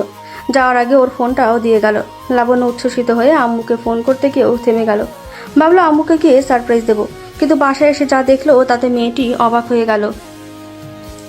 বাসায় এসে লাবণ্য দেখে আম্মু ড্রয়িং রুম গোছাচ্ছে। ও তো ভেবেছিল সবাই ওর জন্য ভীষণ চিন্তা করছে। লাবণ্য কলিং বেল চাপলে আম্মু দরজা খুলে দিয়ে নিজের কাজে আবারও ব্যস্ত হয়ে পড়েছে। আম্মু ওর সাথে একটা কথা পর্যন্ত বলছে না। ও কেমন আছে, এতদিন কোথায় ছিল কিছু জানতে চাচ্ছে না। মনে হচ্ছে যেন কিছুই হয়নি। ও এখন আসবে বাসায়, এটাই স্বাভাবিক। আম্মুর ওপর অনেক অভিমান এসে জড়ো হলো লাবণ্যর। চোখ জলে টইটুম্বুর হয়ে গেল ওর। আম্মুর দিকে তাকিয়ে একটা দীর্ঘশ্বাস ফেললো মেয়েটি। আম্মু ওর দিকে তাকাচ্ছে না। চোখের পাতা বন্ধ করতে টপ করে কপাল বেয়ে কয়েক ফোঁটা অশ্রু গড়িয়ে পড়ল। লাবণ্যর অভিমান ভুলে গিয়ে আম্মুকে পেছন থেকে জড়িয়ে দিল। কান্না ভেজা কণ্ঠে জিজ্ঞেস করলো, আমি কি করেছি আম্মু? তুমি আমার সাথে কথা বলছো না কেন? আমার সাথে এমন কেন করছো আম্মু? আমার খুব কষ্ট হচ্ছে। আম্মু ওর কথা শুনে একবার লাবণ্যর দিকে তাকালো। এরপর কোনো কথা না বলে আবারও নিজের কাজ করতে লাগলো। লাবণ্য আম্মুকে আরো শক্ত করে জড়িয়ে ধরে বলল, আব্বু আর ভাইয়া কোথায় আম্মু? কাউকে দেখছি না যে। আম্মু এবার লাবণ্য থেকে নিজেকে ছাড়িয়ে বেশ শান্ত গলায় বলল, আম্মু তোমার আব্বু আর ভাইয়া অফিসে গেছে। আজ তো নতুন বাসে আসলে না তুমি? জানো না তুমি এই সময় ওনারা কোথায় থাকে? ওর কথা শুনে লাবণ্য অবাকের পর অবাক হয়ে যাচ্ছে। ওকে সবাই একটু বেশি ভালোবাসে, কিন্তু ওকে খুঁজে পাওয়া যাচ্ছে না জেনে কিভাবে আব্বু আর ভাইয়া অফিসে গেল। আর আম্মুই বা ওর সাথে এভাবে কেন কথা বলছে? আম্মু তো কখনো ওকে তুমি করে বলে না। কি হয়েছে আম্মুর? লাবণ্য ব্যথিতর কণ্ঠে আম্মুকে জিজ্ঞেস করলো, তুমি আমার সাথে এমন করছো কেন আম্মু? বিশ্বাস করো আমার খুব কষ্ট হচ্ছে। প্লিজ আমার সাথে এভাবে কথা বলো না। আমি ফিরে আসেন, তুমি কি খুশি হওনি? আম্মু লাবণ্যর কথার উত্তরে তাচ্ছিল্য হাসলেন। গম্ভীরতা বজায় রেখেই বললেন, তোমার সাথে তাহলে কিভাবে কথা বলতে হবে আমাদের বলে দিও। কিভাবে কথা বলতে হবে তাহলে সেভাবেই বলবো। তোমার জীবনে তো সবকিছু তোমার ইচ্ছে মতোই চলে। ইচ্ছে হলে একজনকে বিয়ে করতে চাইলে তাকে বিয়ে করবে না বলে আবার অন্য কারোর সাথে পালিয়ে যাবে। সবকিছু তো তোমার মর্জি মতোই চলবে, তাই না? আমাদের মুখে চুনকালি মাখাতে তো এতটুকু বাকি রাখলে না, তা আজ আবার ফিরে আসলে কেন? ওই ছেলে কি তোমায় তাড়িয়ে দিল নাকি? নাকি আমাদেরকে সবার সামনে ছোট করার নতুন উপায় ভেবেছ? আম্মুর কথা শুনে লাবণ্য হতবাক হয়ে তাকিয়ে আছে। এসব কি বলছে আম্মু? ও পালিয়ে গেছে মানে? কার সাথে পালিয়ে গেছে? আম্মু ওর সম্পর্কে এরকমটা কিভাবে ভাবতে পারে? আম্মু তার মেয়েকে এখনো চিনতে পারলো না, কিন্তু আম্মুর মাথায় এসব কথা আসলো কিভাবে? কষ্টে বুকটা ওর ফেটে যাচ্ছে। যতটা উচ্ছ্বসিত হয়ে বাসে এসেছিল তার থেকেও হাজার গুণ বেশি কষ্ট হচ্ছে লাবণ্যর। আম্মুর ওপর অভিমানের পাহাড় জমে উঠল। চোখের জল যেন আর বাধা মানছে না, অবাধে গড়িয়ে পড়ছে গাল বেয়ে। ও যেন দাঁড়িয়ে থাকার শক্তিও পাচ্ছে না। পুরো দুনিয়াটা এক মুহূর্তের জন্য থমকে গেছে। সবাই ওকে এতটা নিজ প্রবৃত্তির কিভাবে ভাবতে পারলো? হু হু করে কেঁদে মেঝেতে বসে পড়ল লাবণ্য। আম্মু যেন ওকে দেখেও দেখছে না, ওকে ওভাবে কাঁদতে দেখেও একটু এগিয়ে আসলো না। লাবণ্যকে ড্রয়িং রুমে রেখেই আম্মু নিজের রুমে চলে গেলেন। মেয়েটি শুধু অসহায় দৃষ্টিতে আম্মুর যাওয়ার দিকে তাকিয়ে থাকলো। যে আম্মু ওর সামান্য চোখের পানি সহ্য করতে পারে না, সে আম্মুকে না ওর কান্না এভাবে অগ্রাহ্য করে চলে গেল। ওভাবেই কিছুক্ষণ পরে থেকে ধীরে ধীরে উঠে দাঁড়িয়ে নিজের রুমে চলে গেল লাবণ্য। বিছানায় উপর হয়ে শুয়ে কাঁদতে লাগলো। মুখ দিয়ে কোনো শব্দই বের হচ্ছে না, চোখের পানিতে বালিশ ভিজে যাচ্ছে। ওর এই নীরব কান্নার কষ্ট কেউ বুঝতে পারলো না। কাঁদতে কাঁদতেও সেখানেই ঘুমিয়ে পড়লো। যখন ঘুম ভাঙলো, দেয়াল ঘড়িতে লাবণ্য দেখে বিকেল প্রায় 4টের কাঁটা ছুঁইছি। আড়মোড়া ভেঙে উঠে বসতেই ঘুমানোর আগের কথা মনে পড়লো। মুহূর্তের মধ্যেই মনটা আবারও বিষিয়ে উঠল ওর। অতিরিক্ত কান্নার ফলে মাথাটাও ভীষণ যন্ত্রণা করছে। বিছানা থেকে নেমে ওয়াশরুমে গেল মেয়েটি। ফ্রেশ হয়ে এসে আম্মুর কাছে গেল। আম্মু নিজের রুমে শুয়ে আছে। লাবণ্য গিয়ে আম্মুর পাশে শুয়ে আম্মুকে জড়িয়ে দিল। আম্মু বিরক্ত হয়ে ওকে ছাড়িয়ে দিলেন। বেশ রুক্ষ স্বরে বললেন, ডাইনিং এ খাবার রাখা আছে, খেয়ে আমাকে উদ্ধার করো। আর এখন এখান থেকে চলে যাও, আমি এই সময় একা থাকতে চাই। আম্মুর কথা শুনে লাবণ্যর কোমল হৃদয় ভেঙে টুকরো টুকরো হয়ে গেল। আম্মুকে ওর বড্ড অচেনা লাগছে। কাঁদতে কাঁদতে আবারও নিজের রুমে ফিরে এলো। বিছানায় শুয়ে হাউমাউ করে কাঁদছে। কেউ সান্ত্বনা দিতেও আসছে না আজকে। বিকেলে আব্বু আর ভাইয়া অফিস থেকে এসেছে বুঝতে পেরেই লাবণ্য দৌড়ে রুম থেকে বেরোলো। কিন্তু ভাইয়া আর আব্বু দুজনেই ওকে এড়িয়ে চলছে। ওর কোনো কথার উত্তর দিচ্ছে না। ব্যর্থ হয়ে চেষ্টা করায় ছেড়ে দিল সে। রুমে এসে শব্দ করে দরজা বন্ধ করে দিল লাবণ্য। কিছু একটা মনে পড়তেই ও ক্যালেন্ডারের তারিখটা দেখলো। আজকে রবিবার, ওদের বিয়ের কথা ছিল শুক্রবারে। তার মানে ইতিমধ্যেই 6 দিন কেটে গেছে। আর ও কিছুই বুঝতেই পারলো না। কাব্যস্বরও কি ওকে তাহলে সবার মতোই ভুল ভাবছে? হয়তো ভাবছে, নাহলে একটা বার ওর খোঁজও নিল না। ভীষণ কষ্ট হচ্ছে লাবণ্যর। কান্নাটা সব দলা পাকিয়ে আসে। বিছানায় শুয়ে বালিশে মুখ গুজে কাঁদতে শুরু করলো সে। রাতে ওর শরীর কাঁপিয়ে জ্বর চড়ে এলো। চোখ মেলে তাকাতেও পারছে না। রুমের লাইট আজকে জ্বালানো হয়নি। বুঝতেই পারছে না কত রাত হয়েছে। আম্মুকে ডাকার মতন শক্তি নেই লাবণ্যর। মুখ দিয়ে কোনো শব্দই বের হচ্ছে না। সারাদিন কিছু না খাওয়ায় শরীর ভীষণ দুর্বল লাগছে ওর। মাথাটা যন্ত্রণায় চিড়ে যাচ্ছে। শরীরের তাপ ক্রমশ বেড়েই চলছে। একটা কম্বল গায়ে দিয়ে কিছুই হচ্ছে না। ঠান্ডায় মনে হচ্ছে বরফের মতন জমে যাচ্ছে ও। লাবণ্যর মনে হলো ও এখনই মারা যাবে। আর কষ্ট সহ্য করতে পারছে না। আর কষ্ট সহ্য করার মতন ক্ষমতা ওর মধ্যে বাকি নেই। সবকিছুই কেমন ধোঁয়াশা লাগছে। একটা ঘটনা ওর জীবনটাকে কিভাবে এলোমেলো করে দিল। অনেকক্ষণ ছটফট করে কাটিয়ে দিল মেয়েটি। এরপর মনে হলো মরে যাওয়ার আগে আব্বু, আম্মু আর ভাইয়াকে শেষবারের মতো একটু দেখতে হবে। অনেক কষ্টে শোয়া থেকে উঠে বসলো। মাথাটা যন্ত্রণায় ঝিমঝিম করছে। বুকে সাহস সঞ্চয় করে উঠে দাঁড়ালো। মনে হলো পুরো শরীর দুলে উঠল। চারপাশে সবকিছুই সমানতালে ঘুরছে। এলোমেলো পায়ে দরজা দিয়ে এগিয়ে গেল লাবণ্য। অন্ধকার হাতড়ে দরজা ছিটকিনি খুলে দরজা আঁকড়ে কিছুক্ষণ দাঁড়ালো। সামনে এগোনোর শক্তিটুকু পর্যন্ত পাচ্ছে না সে। এরপর দেওয়াল ধরে এলোমেলো পায়ে 1 পা 2 পা করে সামনে এগোলো। অনেক চেষ্টা করে আম্মুদের রুমের সামনে এসে দাঁড়ালো লাবণ্য। আম্মু বলে ডাকার অনেক চেষ্টা করলো, কিন্তু মুখ দিয়ে কোনো শব্দই বের হলো না ওর। তাই দুর্বল হাতে দরজা ধাক্কাতে শুরু করলো। দাঁড়িয়ে থাকতেও শরীরের সবটুকু শক্তি ফুরিয়ে গেল। ও আর পারল না। চোখ জোড়া ঝাপসা হয়ে আসছে। চোখ খুলে রাখতে পারছে না। ধীরে ধীরে শরীর অসল হয়ে এলো লাবণ্যর। লুটিয়ে পড়লো মেঝেতে। অচেতন হওয়ার আগে শুধুমাত্র দরজা খোলার শব্দ শুনতে পেল সে। পরের দিন জ্ঞান ফেরার পর লাবণ্য দেখলো ও আব্বু আম্মু রুমে শুয়ে আছে।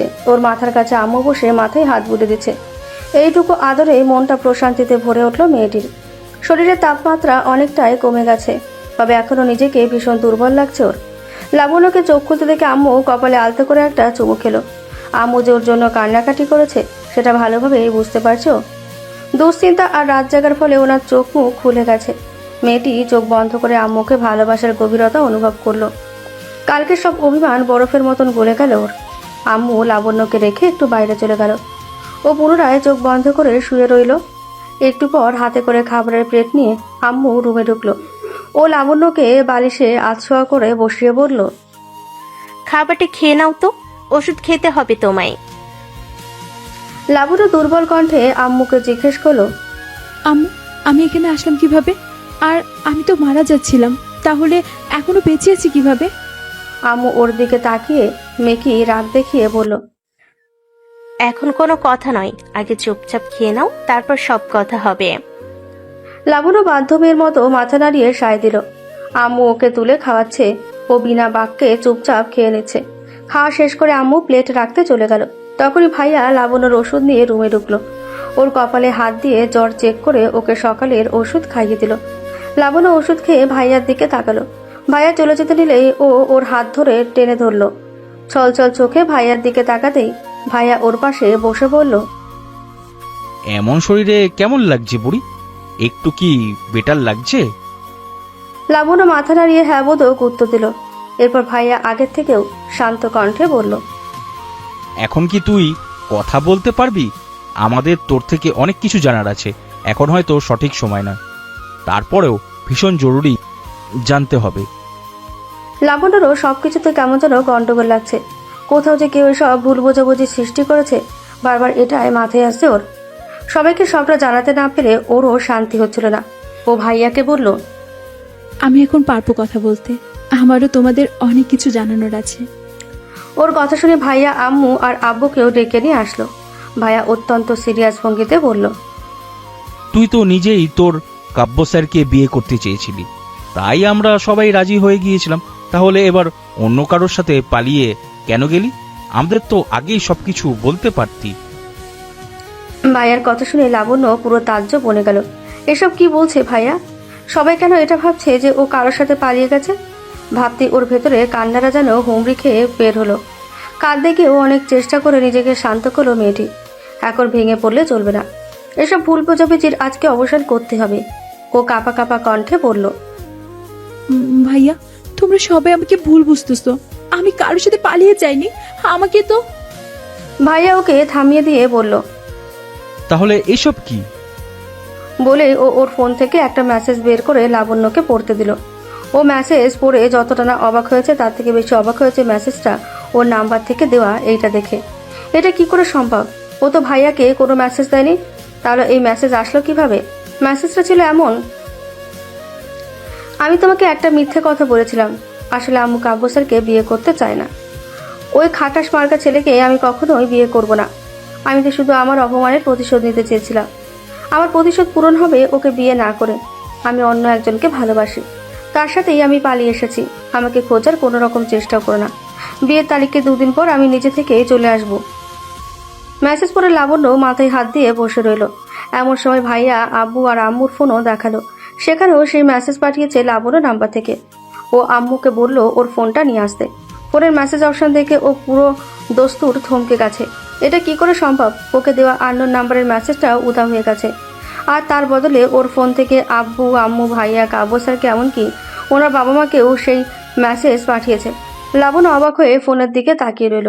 ওকে চুপ করে থাকতে দেখে আম্মু বলল, আমি জানি না তুই কিছু করেছিস কিনা, তবে ডক্টর বলল ঠিকভাবে খাওয়া দাওয়া না করেই তোর শরীর ভীষণ দুর্বল, আর তুই অতিরিক্ত দুশ্চিন্তা করছিস, যার ফলে মাথায় চাপ পড়ে গেছিল, আর অতিরিক্ত কান্নার কারণে এতটা অসুস্থ হয়েছিস। ডক্টর কাল তোকে ঘুমে ইনজেকশন দিয়ে গেছে।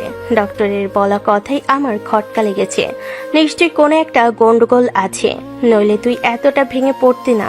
তুই আমাদের কি বলতে চাস একটু খুলে বল তো শোনা। এরপর লাবণ্য শুরু থেকে শেষ অবধি সবকিছু খুলে বলল। আম্মু ওর কথা শুনে কান্না করছে।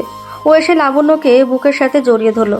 কান্না ভেজা কণ্ঠে বলল, আমি ভুল বুঝে কাল তোর সাথে অনেক খারাপ ব্যবহার করেছি সোনা। কি করব বল? তোর নাম্বার থেকে মেসেজ করেছে, বিশ্বাস না করেও তো উপায় ছিল না। কাব্যর ফ্যামিলির লোকজনও কটূক্তি করে গেছেন, প্রতিবেশীরাও কোনোভাবেই ছাড় দেয়নি। রাগের মাথায় তোর সাথে এমনটা করেছি। লাবণ্য আম্মুর হাত চেপে ধরে আলতো করে কোলে মাথা রাখলো। এই জায়গাটা যেন পুরো পরম নিশ্চিন্তের। সকল কষ্ট যেন নিমেষেই হারিয়ে গেল ওর। সুখের আবেশে চোখ বন্ধ করে নিল মেয়েটি। লাবণ্যের কথা শুনে ভাইয়া আর আব্বু ভীষণ চিন্তিত হয়ে পড়লেন। এরপর ভাইয়া লাবণ্যের দিকে তাকিয়ে বললেন, তার মানে যে তোকে কিডন্যাপ করেছিল সে তোর ফোন থেকে আমাদেরকে মেসেজ পাঠিয়েছিল, আর যে মেসেজ দেখে তুই ছুটে গিয়েছিলি সেটাও ডিলিট করে দিয়েছে, কিন্তু তোর কোনো ক্ষতি করলো না। আবার ছেড়েও দিল। তাহলে তোকে কিডন্যাপ কেন করেছিল সেটাই ভাববার বিষয়।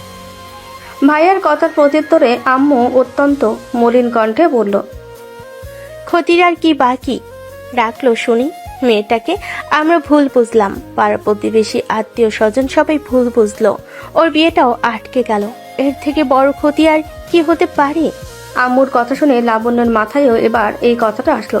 আসলে তো ও তো এভাবে ভেবে দেখেনি।